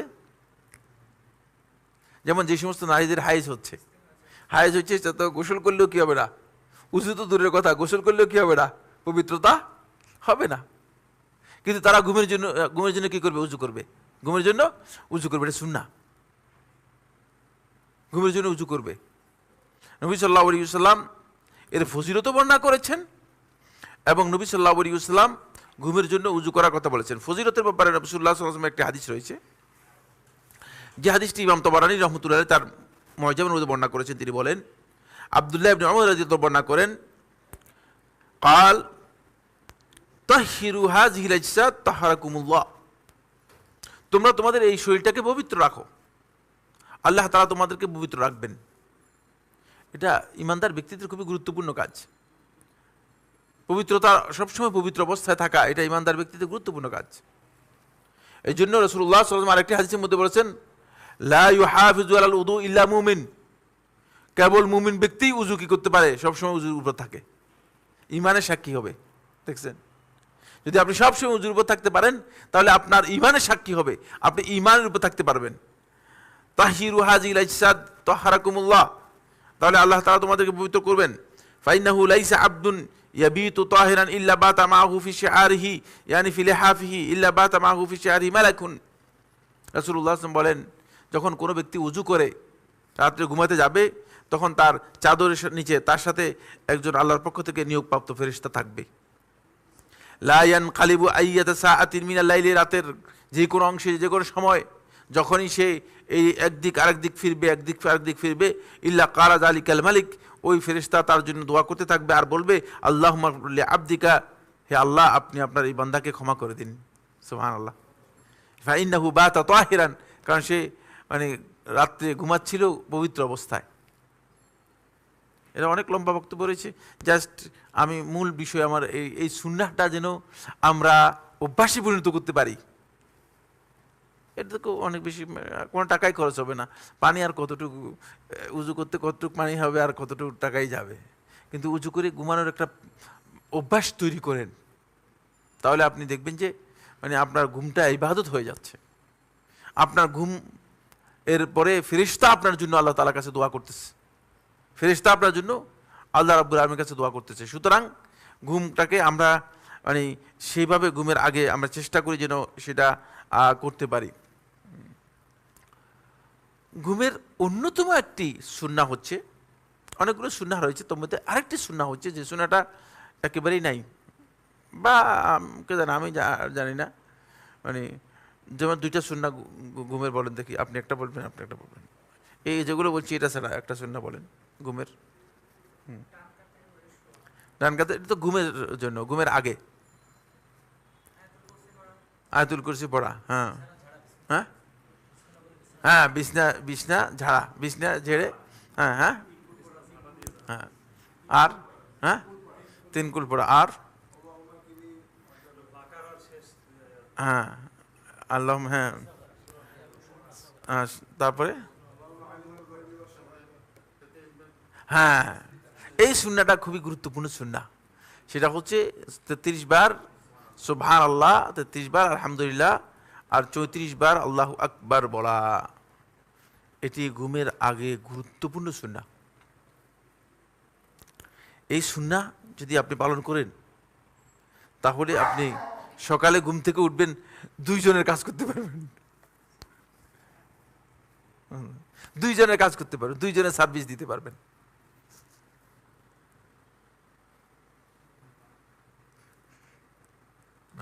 নিজে তৈরি করে বলি না, হাদিস বলছে এটা। আলী ইবনে আবি তালেব রাদিয়াল্লাহু তাআলা বলেন, রাসূলুল্লাহ সাল্লাল্লাহু আলাইহি ওয়াসাল্লাম আমাকে ওসিয়ত করেছেন, দুজনকে ডেকে, আল্লাহ রাসূল সাল্লাল্লাহু আলাইহি ওয়াসাল্লামের মেয়ে ফাতিমা বিনতে মুহাম্মদ আলাইহিস সালাতু ওয়াস সালাম এবং আলী ইবনে আবি তালেব রাদিয়াল্লাহু তাআলা আনহু, দুজনকে ডেকেই রাসূলুল্লাহ সাল্লাল্লাহু আলাইহি ওয়াসাল্লাম উপদেশ দিয়েছেন, বলছেন যে তোমাদেরকে দুজনকে উপদেশ দিলাম, তোমরা মানে ঘুমের আগে এটা করবা। আলী রাদিয়াল্লাহু আনহু বলেন যে আল্লাহ রাসূল সাল্লাল্লাহু আলাইহি ওয়াসাল্লাম সেদিন ওসিয়ত করার পর থেকে আমি আমার গোটা জীবনে কোনো দিন এই সুন্নাহটুকু ছাড়ি নাই। তখন আবু জুহাইফা সুয়াই রাহিমাহুল্লাহ তাআলা আলী ইবনে আবি তালেব রাদিয়াল্লাহু আনহুর সাথে ছিলেন। আবু জুহাইফা সুয়াই বলেন, হে আলী ইবনে আবি তালেব, আপনি কি সিফিনের যুদ্ধে যখন যুদ্ধ চলতেছিল সেই রাত্রেও কি এই কাজটি করেছেন? বলছে সেই রাত্রেও আমি ভুলি নাই, আমি এই কাজটি করেছি। বুঝতে পেরেছেন? এটা গুরুত্বপূর্ণ সুন্নাহ, গুরুত্বপূর্ণ সুন্নাহ। এটা আপনার শক্তি বৃদ্ধি করবে। মানে ঘুম মানুষদেরকে যেই কারণে দুর্বল করে দেয় সেটা হচ্ছে মানুষ ঘুম থেকে উপকৃত হতে পারে না। এই শয়তান এসে ঘুমের মধ্যে তাকে কি করে? আক্রমণ করে, ঘুমের মধ্যে আক্রমণ করে। এজন্য ঘুম থেকে ওঠার পর অন্যতম গুরুত্বপূর্ণ একটি সুন্নাহ হচ্ছে, কি বলতে পারে, কে বলবে? না সেটা তো দোয়া। এটা ছাড়া এটা একটা সুন্নাহ না, এটা তো এটা একটা দোয়া। হ্যাঁ এটা, হ্যাঁ মুখ মাসা করা, এটাও সুন্নাহ, ঠিকই বলেছেন। এছাড়া এটা একটা সুন্নাহ। এছাড়া একটা ডাক, বুঝলে, ডাকে ইস্তেনসার করা, 3 বার ইস্তেনসার করা। কেউ যদি উজু নাও করে তিনি ইস্তেনসার করবেন, এটা সুন্নাহ। হ্যাঁ, নাকে পানি দেয়া, নাকে পানি দেয়া কথা শুদ্ধ নয়, নাকে পানি টানা। ইস্তেনশাক এবং ইস্তেনসার হচ্ছে নাকে পানি টেনে পানি বের করা, এটাকে বলা হয় ইস্তেনশাক। নাকে পানি দেয়া এটা আমরা অনুবাদ করেছি, বা আমাদের বইগুলোতে যেভাবে অনুবাদ করা হয়েছে অনুবাদটা সঠিক নয়। নাকে পানি এমনি এটা হচ্ছে এই হাত দিয়ে যখন মুখে পানি দেবেন, নাকে এভাবে টেনে নেবেন, বুঝতে পেরেছেন? এটা হচ্ছে সুন্নাহ। সুন্নাহ হচ্ছে কি, নাকে এবার টেনে নেবেন, নাকে টেনে নেওয়া হচ্ছে সুন্নাহ।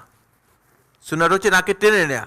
এখন আমরা নাকে টানলে তো একটু কি হবে, একটু কষ্ট হয়, কিন্তু কষ্ট হলেও নাকে টানাটা হচ্ছে সুন্নাহ, আর টানাটা অনেক উপকারী। এই যে নাকের মধ্যে পলিপস টলিপস হয়ে যাচ্ছে যে, এগুলো কোনোদিন হবে না, কোনোদিন হবে না। কারণ ডাক্তাররা গবেষণা করে দেখেছে, কিরে নাকে পানি টানতে বলছে কেন, পরবর্তীতে গবেষণা করে দেখেছে নাকের যে প্রবলেমগুলো আছে এই প্রবলেমগুলো নাকে পানি টানার সাথে জড়িত। এই মাথার মধ্যে এই সমস্ত জায়গায় সাইনোসাইড হয়ে যে মানুষ ব্যথা করে, মাইগ্রেনে ব্যথা করে, এসবগুলো এর সাথে জড়িত। এগুলো যখন নাক দিয়ে টানবেন আর নাক থেকে যখন পানি ঝেড়ে নেবেন, তখন আপনার এই নাকটা কি হয়ে যাবে, পরিষ্কার হয়ে যাবে। আর এটা ঘুম থেকে ওঠার পর এটা হচ্ছে মানে সুন্নাহ, এটা একটা সুন্নাহ। যে সুন্নাহটুকু কী হয়ে গেছে, বিস্তৃত, প্রায় বিস্তৃত, অনেক মানে না জানাই বলা যেতে পারে যে জানাই নেই। যেমন অল্প আগে যেটা বলেছি যে মানে এই যে ফরজ সালাতের পরে আমরা ঠিক আছে 33 বার 34 বার মোটামুটি ফরজ সালাতেরটা ঠিক আছে, কিন্তু ঘুমের আগে যে 33 বার 34 বার সুবহানাল্লাহ আলহামদুলিল্লাহ আল্লাহু আকবার বলতে হবে, এটা অনেকের কাছে হারিয়ে গেছে। এটা কিন্তু সুন্নাহ, অত্যন্ত গুরুত্বপূর্ণ সুন্নাহ। এই সুন্নাহগুলো আমাদেরকে সামনে জানতে হবে। এরপরে যে সুন্নাহটি নিয়ে আলোচনা করবো সেটা হচ্ছে, কোনো ব্যক্তি যখন গুনাহ হয়ে যাবে তখন তার জন্য গুরুত্বপূর্ণ সুন্নাহ হচ্ছে 2টি। 1 নম্বর হচ্ছে, গুনাহ হয়ে গেলে তিনি প্রথমে উজু করবেন, তারপরে 2 রাকাত সালাতুত তওবা আদায় করবেন, তারপর আল্লাহ তাআলার কাছে ক্ষমা চাইবেন। এটা হলো পদ্ধতি। কারো কোনো গুনাহ হয়ে গেলে সুন্নাহ হচ্ছে সালাতুত তওবা আদায় করে তারপরে আল্লাহ তাআলার কাছে ক্ষমা প্রার্থনা করবেন। রাসূলুল্লাহ সাল্লাল্লাহু আলাইহি ওয়াসাল্লামের হাদিস আপনাদেরকে বলে শোনাই। আবু বকর রাদিয়াল্লাহু আনহু বর্ণনা করেন, মুসনাদ আহমদের মধ্যে এসেছে হাদিসটি, মা মিন আবদিন ইউযনিবু যামবান, যখনই কোনো বান্দা কোনো গুনাহ করে থাকে, ফায়াতাওয়াদ্দাউ, তারপর উজু করে, ফায়ুহসিনুল উযু, এবং উজুটা করবে যা করে ভালো করে উজু করবে, উজুটা সুন্দরভাবে যেন উজুটা হয়। যত জায়গায় রাসূলুল্লাহ সাল্লাল্লাহু আলাইহি ওয়াসাল্লাম উজুর কথা বলেছেন, যত জায়গায় উজুর কথা বলেছেন, উজুর সাথে আল্লাহ নবী সাল্লাল্লাহু আলাইহি ওয়াসাল্লাম ইউহসিনুল উযু, উজুটা যেন সুন্দর হয় বলেছেন। উজু কি হয়, সুন্দর হয়। অথবা কোনো কোনো লফজের মধ্যে সে ফায়ুসবিগুল উজু, উজুটা যেন পরিপূর্ণ রূপে হয়, উজুটা সুন্দর হয় অথবা পরিপূর্ণ রূপে হয়। তার কারণ হচ্ছে মানে পানি কম থাকার কারণে মানুষ যখন উজু করত, আমাদের এই সময় এটা চিন্তা করা তেমন বেশি ইয়ে নয়, পানি কম থাকার কারণে মানুষ যখন উজু করতো তখন একটু পানি নিয়ে শুধুমাত্র এই একটা মালিশ করে দিত। এর নাম দিয়েছেন মালিশ, ঠিকই বলেছেন, মানে পানি দিয়ে মালিশ করে দিত। তো উজুটা মানে সেই মানের হতো না, সুন্দর উজু হতো না। যেটা এখন পানি মানে এখন পানি বেশি থাকার কারণে যেটা করা সম্ভব হয়েছে, কারণ তখন তো পানি ছিল না, খুব কম পানি দিয়ে উজু করা হতো। উজু করা হতো খুব কম পানি দিয়ে, যতটুক সম্ভব। ফলে পানি সামান্য কতটুক নিয়ে এই পুরোটা হাতের মধ্যে দিয়ে, এই হাতের মধ্যে ভালো করে এভাবে দিয়ে, মানে কোনো রকম এর মধ্যে কিছু কিছু জায়গায় মানে পানি পৌঁছলেও কিন্তু কি হয় নাই, পরিপূর্ণরূপে যেভাবে ভিজে যাওয়া দরকার সেভাবে হয় নাই।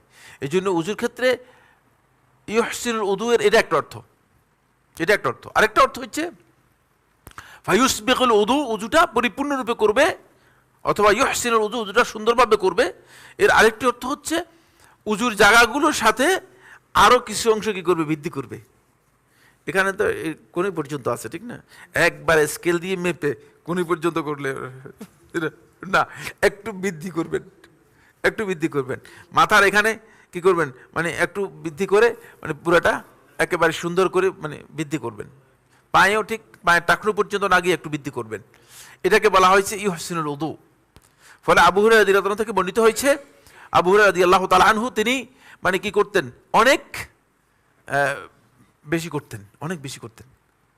সুতরাং এক্ষেত্রে বেশি করাটা সুন্নাহ পরিপন্থী নয়, কারণ এটা মাতলুব, হাদিসের মধ্যে এসেছে, হাদিসে এটা করতে বলা হয়েছে। এবার আসুন, রাসূলুল্লাহ সাল্লাল্লাহু আলাইহি ওয়াসাল্লাম বলেন যে ফায়াতাওয়াদ্দাউ ফায়ুহসিনুল উযু, উযুটা সুন্দরভাবে করবে, সুম্মা ইউসাল্লি রাকাতাইনে, তারপর 2 রাকাত নামাজ পড়বে, 2 রাকাত নামাজ পড়বে, সুম্মা ইস্তাগফিরুল্লাহ মিন যালিকা যামব, তারপর আল্লাহ রাব্বুল আলামিনের কাছে ওই গুনার জন্য তওবা ইস্তেগফার করবে। এই যে 2 রাকাত নামাজ, এটাকে বলা হয় থাকে সালাতুত তওবা, তওবার সালাত। ইল্লা গফারাল্লাহু লাহু, যদি এই কাজটি করে তাহলে আল্লাহ তাআলা তাকে ক্ষমা করে দেবেন, ক্ষমা হয়ে যাবে। এই জন্য ইমানদার ব্যক্তি গুনাহ করার পরে তার ইন্টেনশন যদি এটা হয় যে আরো কিছু করিনি গুনাহ, একসাথে তওবা করব, তাহলে তার গুনাহ ক্ষমা করবেন না আল্লাহ তাআলা। কারণ এই তো গুনাহকে বৈধ করে নিয়েছে। যখন গুনাহ হয়ে যাবে, অনিচ্ছাকৃত কোনো গুনাহ হয়ে যাবে, গুনাহ হয়ে গেলেই তখন তার প্রথম যে কাজটি হবে সেটা হচ্ছে কে, সে আল্লাহ রাব্বুল আলামিনের কাছে প্রত্যাবর্তন করার জন্য উজু করবে, সুন্দরভাবে উজু করবে, উজু করে আল্লাহ তাআলার কাছে ক্ষমা চাইবে, ক্ষমা চাইবে, উজু করে ক্ষমা চাইবে। তাহলে আল্লাহ সুবহানাহু ওয়া তাআলা তাকে ক্ষমা করে দিবেন, আল্লাহ রাব্বুল আলামিন তাকে ক্ষমা করে দিবেন। অন্যতম আরেকটি সুন্নাহ হচ্ছে উজুর পরে তাশাহুদ, শাহাদাতাইনের ঘোষণা দেয়া। এটি সহিহ মুসলিমের হাদিস এবং খুবই গুরুত্বপূর্ণ একটি ফজিলত রয়েছে। সেটা হচ্ছে তার জন্য আল্লাহ রাব্বুল আলামিন জান্নাতের 8টি দরজা খুলে দিবেন। এটা খুবই সহজ বিষয়। সেটা হলো উজুর পরে আপনি আশহাদু আল্লা ইলাহা ইল্লাল্লাহ ওয়াহদাহু লা শারীকা লাহু ওয়া আশহাদু আন্না মুহাম্মাদান আবদুহু ওয়া রাসূলুহু, এই নস সহিহ মুসলিমের মধ্যে এসেছে। উজুর পরে এটা বলবেন। ইমাম তিরমিজি রহমতুল্লাহ একটি দোয়া উল্লেখ করেছেন, যেটাকে নাসরুদ্দিন আলবানী রাহিমাহুল্লাহ তাআলা হাসান বলেছেন। এই দোয়াটিও উজুর পরে সুন্নাহ, সেটা হচ্ছে আল্লাহুম্মা জাআলনি মিনাত তাওয়াবিনা ওয়া জাআলনি মিনাল মুতাতাহহিরিন। এই দোয়াটিও উজুর পরে বলা সুন্নাহ। এছাড়া কিন্তু উজুতে অন্য কোনো দোয়া নেই। উজুতে সুবহানাকা আল্লাহুম্মা ওয়া বিহামদিকা, মানে হ্যাঁ, এটা উজুয়ের পরে কেউ কেউ বলেছেন বলা যেতে পারে, ঠিকই বলেছেন, কিন্তু মানে ওই জায়গাতে সাব্যস্ত হয়নি। কাফারাতুল মাজলিসের কথা কেউ কেউ উল্লেখ করেছেন, সামনে আসতেছে, সম্ভবত আসতেছে, হ্যাঁ এর মধ্যে আসতেছে। এটি ইমাম নাসাই রহমতুল্লাহ একটি রিওয়ায়াতের মধ্যে এসেছে। উজুর এই যে আজকারগুলো, এই আজকারগুলো আপনি যেখানে উজু করেছেন সেখানেও করতে পারেন, অথবা সেখান থেকে বাইরে এসেও করতে পারেন। এখন এখানে একটা বিষয়ের প্রশ্ন আসছে, সেটা হচ্ছে এই যে অনেকে টয়লেটের মধ্যে উজু করেন। এই মাসালা নিয়ে দীর্ঘ মানে আলেমদের মধ্যে বক্তব্য রয়েছে, কিছু কিছু আলেম ভিন্ন বক্তব্য পেশ করেছেন।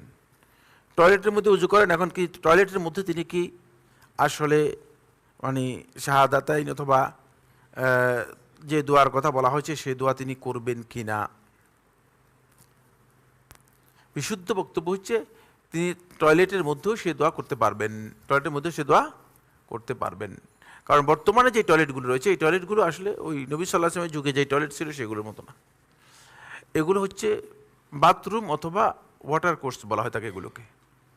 এখানে মানে সকল প্রকারের কাজ চলে, এখানে হাত ধোয়ার কাজ চলে, এখানে উজু করার কাজ চলে, এখানে সকল প্রকারের কাজ, এখানে কোনো ময়লা থাকে না। এটা হচ্ছে একটা রুমের মতো, এটা মাল্টিপারপাস কি করে ইউজ, ফলে এর মানে এটা শুধুমাত্র টয়লেট নয়, আর এখানে কোনো ময়লা অথবা নোংরা কোনো জিনিস থাকে না, ময়লা অথবা নোংরা জিনিস এখানে থাকে না। তবে টয়লেট ছাড়ার জন্য যখন তিনি যাবেন তখন তিনি টয়লেটের দোয়া পড়ে যাবেন, আর অন্য সময় তিনি যাবেন টয়লেটের দোয়া পড়ে যাবেন না। মানে কারণ হলো এটা টয়লেটের জন্য যাচ্ছেন না, যেহেতু এটা রুম, এখানে অনেক কাজ আছে।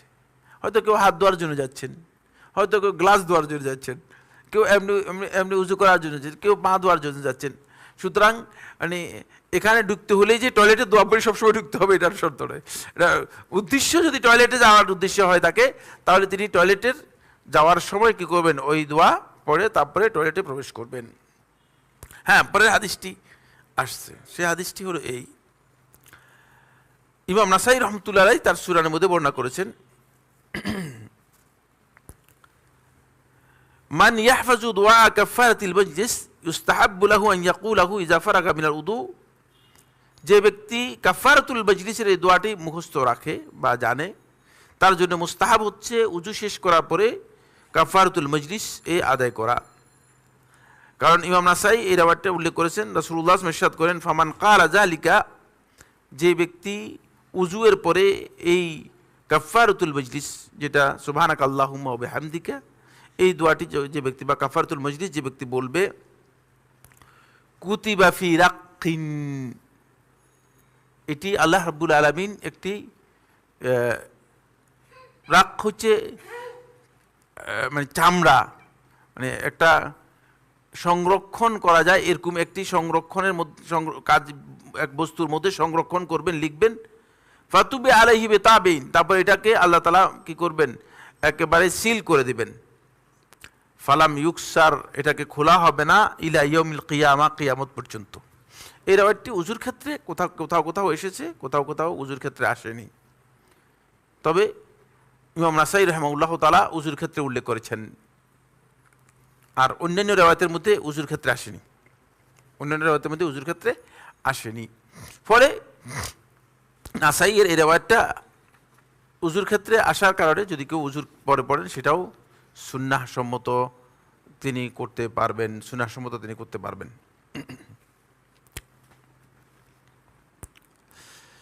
যারা ওয়াসওয়াসা রোগে আক্রান্ত, এ ধরনের রোগীর সংখ্যা অনেক বেড়ে যাচ্ছে।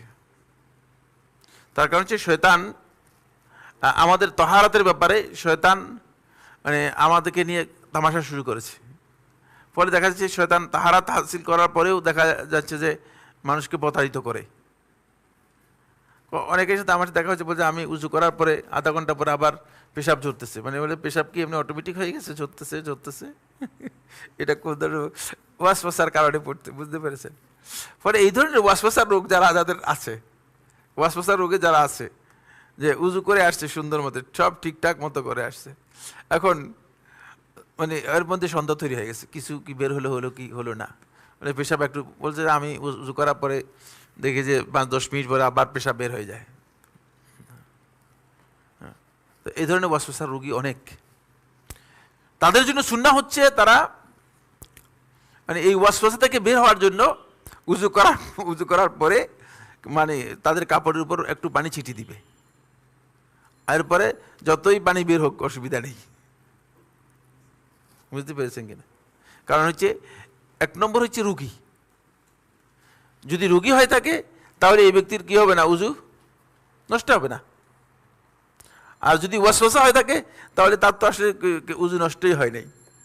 তো ওয়াসওয়াসা দূর করার জন্য আল্লাহ রাসূল সাল্লাল্লাহু আলাইহি ওয়াসাল্লাম সুন্নাহর মধ্যে এই দিক নির্দেশনা দিয়েছেন যে সুন্নাহ হচ্ছে সে কি করবে, পানি ছিটিয়ে দিবে। পানি ছিটিয়ে দিলে তাহলে আর তার অন্তর মধ্যে এই সন্দেহ থাকবে না, কারণ এখন যদি বেরও হয় কোনো অসুবিধা নেই, এতে তার উজু কি হবে না, নষ্ট হবে না। রাসূলুল্লাহ সাল্লাল্লাহু আলাইহি ওয়াসাল্লাম সুনানের মধ্যে এসেছে, বলেন নাদাহা আলা ফারজিহি বা'দা মা তাওয়াদ্দা, উজু করার পরে সে তার লজ্জাস্থানের জায়গায় মানে পানি ছিটিয়ে দিবে, আর এই পানি ছিটিয়ে দেওয়ার কারণে সে ওয়াসওয়াসা থেকে বেঁচে যাবে। সুতরাং যারা ওয়াসওয়াসা রোগী আছে তাদের জন্য অন্যতম করণীয় হচ্ছে তারা, এটা হচ্ছে সুন্নাহ, তারা এই কাজটি করবেন,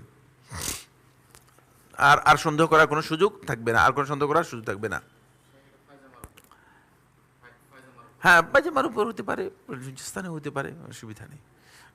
মানে হাদিসের মধ্যে নাদা আলা ফারজিহি এসেছে, মানে লজ্জাস্থানের উপর, লজ্জাস্থানের উপরও করা যায়, মানে যায়, বা উপর দিয়েও করা যায়, সন্দেহ দূর করার জন্য। সুতরাং তার সন্দেহকে দূর করার জন্য মানে করলেই হয়ে যাবে,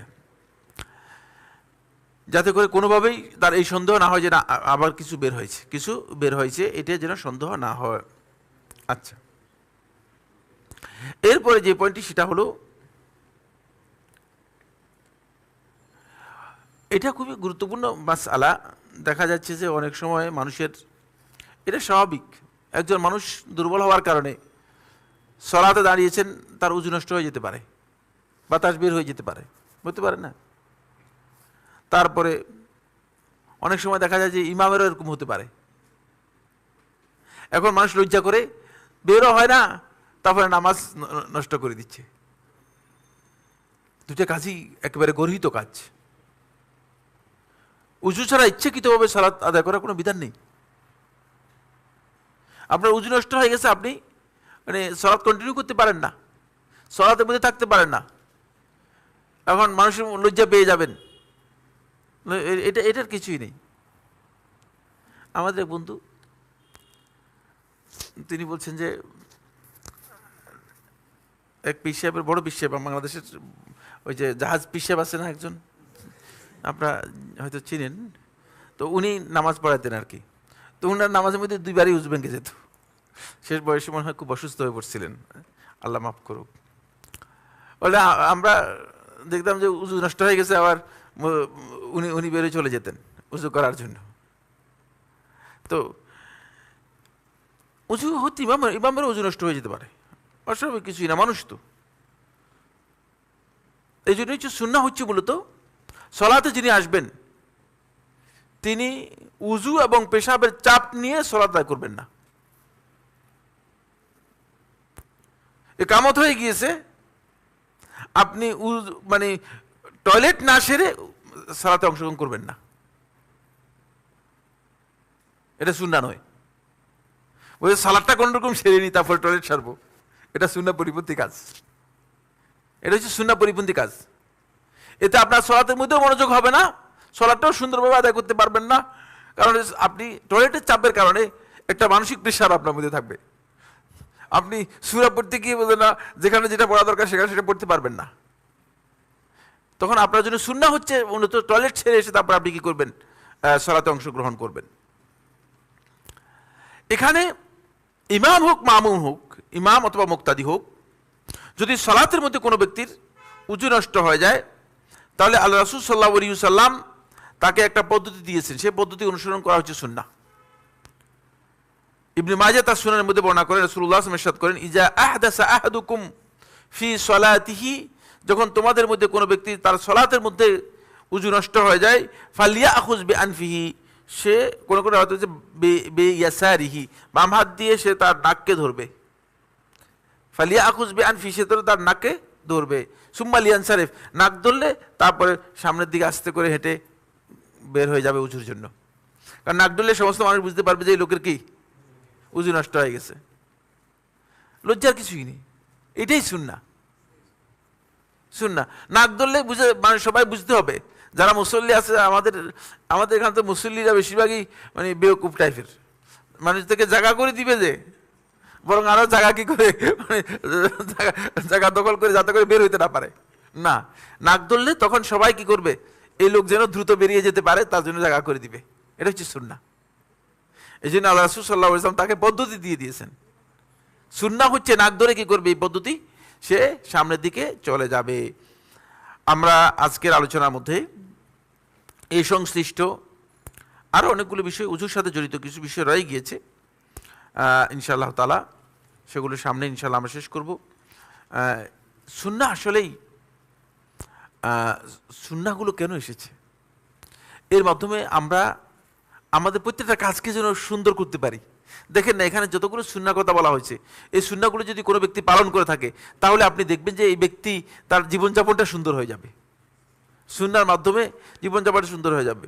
এখন যদি কোনো ব্যক্তির উযু নষ্ট হয়ে যায়, সে মসজিদের মধ্যে বসে থাকেন, এটা তার জন্য কেমন কাজ হবে? তার জন্য উত্তম হচ্ছে সে নাক ধরে মসজিদ থেকে বের হয়ে উযু করে এসে সালাতে অংশগ্রহণ করবে। এটা হচ্ছে সুন্নাহ।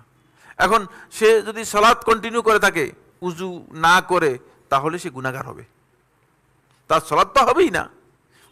উযু ছাড়া সালাত হওয়ার কোনো বিধান তো নেই, সালাত তো হবেই না। উপরন্তু সে ব্যক্তি সালাত কন্টিনিউ করার কারণে উযু ছাড়া ইচ্ছাকৃতভাবে, তাহলে সে গুনাহগার হবে। যদিও আলেমদের মধ্যে কেউ কেউ বলেছেন যে মানে সে কাফির হয়ে যাবে, এই বক্তব্য সঠিক নয়। বিভক্ত আলমদের কাফের বলেছেন এই জন্য যে সে সলাৎকে কি করেছে, সলাৎকে ইস্তেগফাফ করেছে, মানে সলাতের মতো ইবাদতকে মানে উপহাস করেছে, কারণ সলাৎ তহারাত ছাড়া হয় না। এই জন্য বলেছেন যে এটা কুফুরি পর্যায়ের, মানে এটা কিন্তু ফকিদের মধ্যে কেউ কেউ তাদের কিতাবের মধ্যে উল্লেখ করেছেন যে এটা সলাৎকে ইস্তেগফাফ করা, মানে সলাৎকে হালকা, সামান্য, অবজ্ঞা, তুচ্ছ মনে করা। অনেকে আছে বললো যে আরে উজু ছাড়া নামাজ পড়ছি অনেক হয়ে যায়, এই ধরনের আর কি, মানে এটা যে সালাদকে অবজ্ঞা করা, সালাদকে কি করা, সালাদকে অবজ্ঞা করা। যদি সালাদকে অবজ্ঞা করা হয় থাকে তাহলে তো অবশ্যই কোনো সন্দেহ নেই সে ব্যক্তি কাফের হবে, যে কোনো সন্দেহ নেই।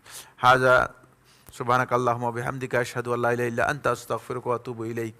জি,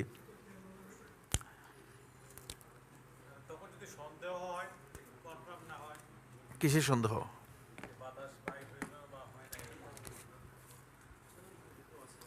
সন্দেহ যদি সন্দেহ হয় তাহলে তো উজু নষ্ট হয় নাই, সন্দেহ হলে উজু নষ্ট হবে না। যখন প্রশ্ন করেছেন যখন 2 রাকাত বা 1 রাকাতে শেষে উজু চলে যায় তাহলে সে উজু করে এসে কি যে রাকাতে উজু নষ্ট হয়েছে সে রাকাত থেকেই পড়বে নাকি শুরু থেকে পড়বে? সেই রাকাত থেকেই পড়বেন। উজু আপনি রাকাতে শুরু যাওয়ার কোনো দরকার নেই, আপনি আপনার যেখান থেকে উজু নষ্ট হয়ে গিয়েছে সেখান থেকে আপনি কি করতে পারবেন, কন্টিনিউ করতে পারবেন, উজু করে এসে সেখান থেকে কন্টিনিউ করতে পারবেন, রাকাতের শুরু যাওয়ার কোনো প্রয়োজন নেই। আসসালামু আলাইকুম শেখ। ওয়ালাইকুম সালাম। টয়লেটে গোসল এবং উজুর জন্য বাথরুমে গেলে দোয়া কি পড়তে হবে? এটা তো উত্তর হয়ে দিয়েছি, ঠিক না? যদি গোসল এবং উজুর জন্য যান তাহলে আপনি টয়লেটে দোয়া পড়বেন না, টয়লেটের দোয়া পড়বেন না। গোসল এবং উজুর জন্য যদি যান তাহলে উত্তম হচ্ছে বিসমিল্লাহ পড়ে প্রবেশ করা, উত্তম হচ্ছে বিসমিল্লাহ পড়ে প্রবেশ করা। জি, কারণ হলো মানে এই জায়গা বিসমিল্লাহ পড়ে প্রবেশ করা, এই জন্য এই সমস্ত জায়গাগুলোতে শয়তান থাকে বেশি, শয়তান অন্ধ হয়ে যাওয়ার জন্য। ঘরের মধ্যে প্রবেশ করেন বিসমিল্লাহ এবং সালাম দিয়ে, এটা বলছি কি না? হ্যাঁ, কারণ হলো যদি উন্মুক্ত ঘর থাকে সেখানে প্রবেশ করার সময় জোরে আওয়াজ করে বিসমিল্লাহ বিসমিল্লাহ বলে বলবেন, বিসমিল্লাহ বিসমিল্লাহ জোরে জোরে বলবেন, যাতে করে যদি কোনো জিন অথবা দুষ্ট জিন থাকে তাহলে কী হয়ে যেতে পারে, বেড়ে হয়ে যেতে পারে। বিসমিল্লাহ এর আওয়াজ শুনলে জিনগুলো অন্ধ হয়ে যায়, জিনকে হয়ে যায় অন্ধ হয়ে যায়, সুতরাং মানে আর কি করতে পারবে না, আর ক্ষতি করার কোনো সুযোগ পাবে না। আসসালামু আলাইকুম। জি, আসসালামু আলাইকুম। ওয়ালাইকুম সালাম। প্রিয় শেখ, সূরা ফাতিহার প্রথম আয়াত কি বিসমিল্লাহির রহমানির রহিম? হ্যাঁ, সূরা ফাতিহার প্রথম আয়াত বিসমিল্লাহির রহমানির রহিম।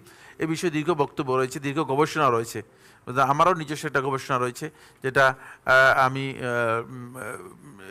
কোথাও লিখেছি অথবা বলেছি।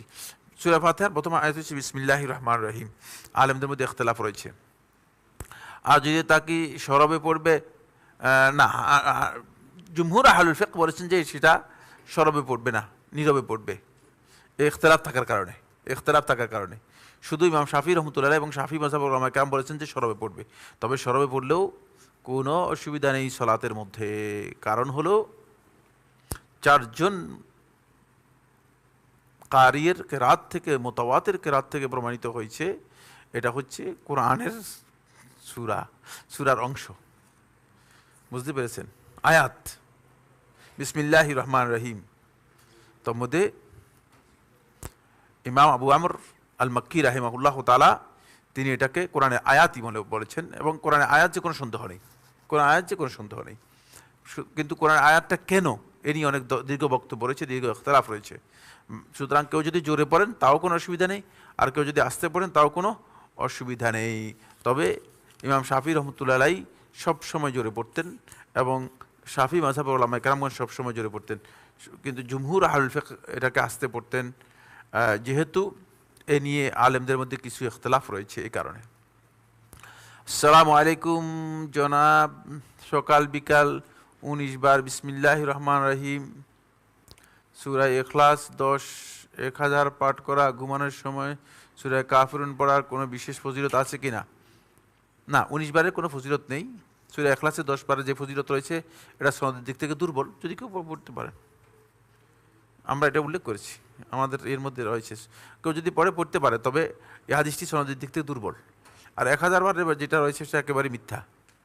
আর সূরা কাফিরুনের ব্যাপারে সহিহ সনদ রয়েছে, সূরা কাফিরুনের ব্যাপারে ঘুমানোর আগে সূরা কাফিরুনের ব্যাপারে সহিহ সনদ রয়েছে। যদি কেউ সূরা কাফিরুন পড়ে শোনায় তাহলে সে তাওহীদের উপর মৃত্যু হবে। এটা খুবই গুরুত্বপূর্ণ ফজিলত। এটা নিশ্চয়ই আপনাদের জানা থাকার কথা। কোথায় যিনি আলোচনা করেছে আমার খেয়াল পড়ে যে এখানেই আলোচনা করেছি। এটা খুবই গুরুত্বপূর্ণ ফজিলত রয়েছে। জি, কোনো অনুষ্ঠানে যেমন বিবাহ, মজলিস, মৃত ব্যক্তির জন্য দোয়া, কোনো কিছু উদ্বোধন ইত্যাদি অনুষ্ঠানে যেভাবে হাত তুলে দোয়া করা যাবে কিনা? হ্যাঁ, হাত তুলে দোয়া করলে গুনাহ নেই। হাত তুলে দোয়া করা সুন্নাহ। হাত তুলে দোয়া করলে মানে আপনাদেরকে কেউগুলো শিখেছে যে হাত তুলে দোয়া করা নিষেধ? নাউযুবিল্লাহি মিন যালিক। যেখানে রাসূলুল্লাহ সাল্লাল্লাহু আলাইহি ওয়াসাল্লাম দোয়া করেছেন কিন্তু হাত তুলে নেই, সেখানে হাত না তুলে হচ্ছে সুন্নাহ। আর বাকি সব জায়গায় কি হাত তুলে দোয়া করা হচ্ছে সুন্নাহ। এবং যৌথভাবে করতে পারেন যদি সেটাকে বিধান বানিয়ে না নেন, সেটাকে বিধান বানিয়ে নিতে পারবেন না। সম্মিলিতভাবে দাফনের পরে দোয়া করার বিষয় নিয়ে আলেমদের মধ্যে ইখতিলাফ রয়েছে। কেউ কেউ বলেছেন এটি সুন্নাহ দ্বারা করা যেতে পারে, কেউ কেউ বলেছেন না, একা একা দোয়া করবে। দুইটার মধ্যে যে কোনো একটাই গ্রহণযোগ্য। তবে লফজ থেকে বোঝা যায়, হাদিসের লফজ থেকে বোঝা যায় সম্মিলিতভাবে করা যায়। হাদিসের লফজের ইহতিমাল রয়েছে, সম্ভাবনা রয়েছে এটি। আসসালামু আলাইকুম। সালাম জনাব, আল্লাহুম্মা সাল্লি ওয়া সাল্লিম আলা নাবিয়িনা মুহাম্মাদিন, এই দুরূদ পড়া যাবে কিনা? এই লফজ সাব্যস্ত হয়নি হাদিস দিয়ে, কিন্তু পড়া জায়েজ। এই লফজ যায় যেহেতু মানে মূলত সালাত এবং সালাম দুটোই আছে এর মধ্যে, কিন্তু এই লফজটা হাদিস দিয়ে সরাসরি সাব্যস্ত হয়নি। সানা পড়ার পরে সূরা ফাতিহা পড়ার পূর্বে ইন্না সালাতি ওয়া নুসুকি না, সানা পড়লে সানা পড়বেন অথবা ইন্না সালাতি ওয়া নুসুকি, যে কোনো একটা। এর মধ্যে সানা এর মধ্যে ইফতিতাহের মধ্যে কি নেই, জমা করা জায়েজ নেই। ইফতিতাহের মধ্যে একাধিক পড়া জায়েজ নেই, যে কোনো একটা পড়তে হবে। সুন্নাহ হচ্ছে যে কোনো একটা পড়তে হবে। আসসালামু আলাইকুম শেখ, সালাতে সালামের জবাব দেওয়ার পদ্ধতিটা একটু দেখাবেন। পদ্ধতি যে হাত, আপনি সালাতে দাঁড়াচ্ছেন হাত দিতে, এটা সহজ পদ্ধতি। এটা কোনো সময় দেখানো নেই? হাত উঠিয়ে সালামের জবাব দিবেন। হ্যাঁ, শুধু ইশারা। ইয়েস, শুধু ইশারা।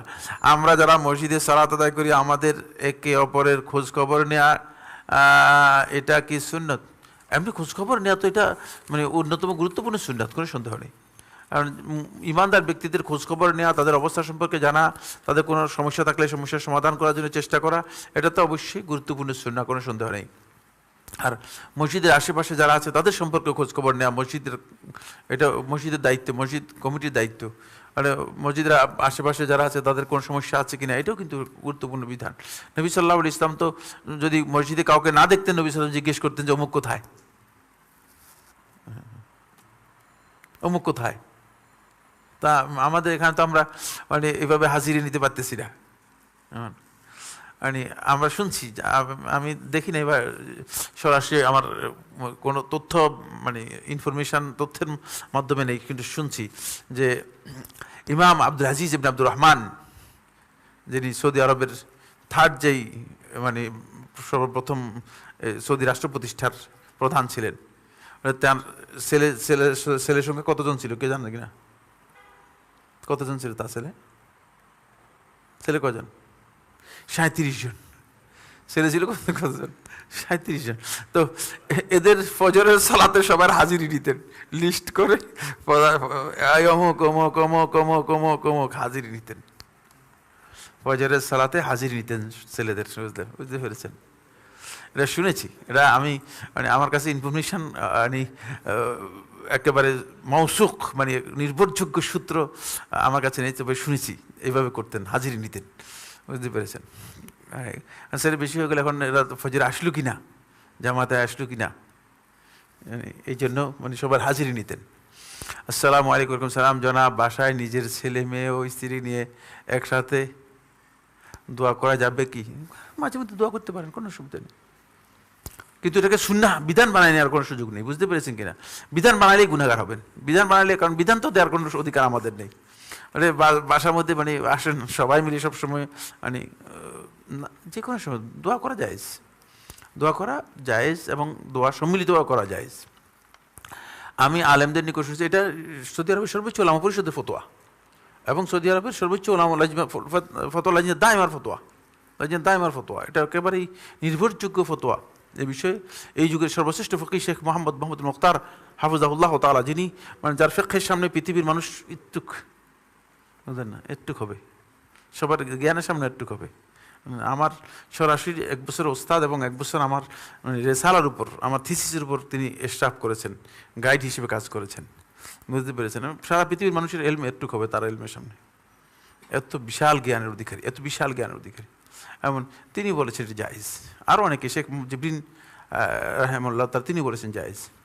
আমি আলেমদের নিকট শুনেছি, কি শুনছেন তা জানি না, আমি কি শুনছেন হয়তো, কি আমি তো পড়তে পারি না, দ্বিতীয় ও তৃতীয় রাকাতের জন্য, দ্বিতীয় সিজদা থেকে উঠার সময় বসে উঠতে হয়, কিন্তু ইমাম যদি না বসে সরাসরি উঠে যায় তখন মুক্তাদিগণ কি করবে? বসে উঠবে, ইমামকে অনুসরণ করা হয় না?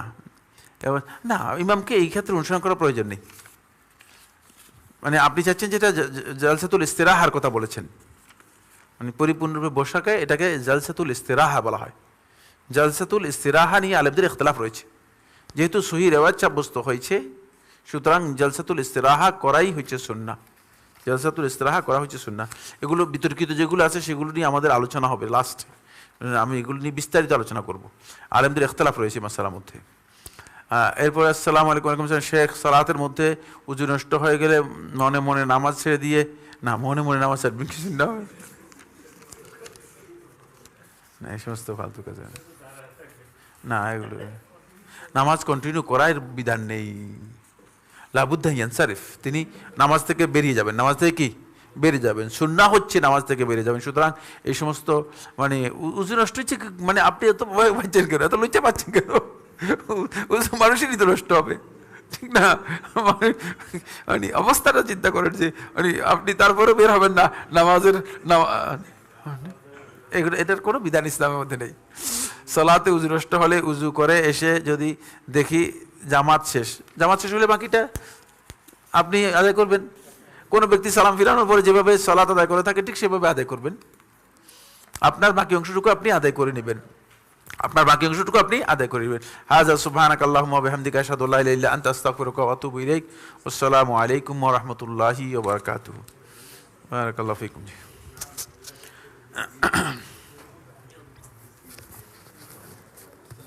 ওয়া আলাইকুম আসসালাম।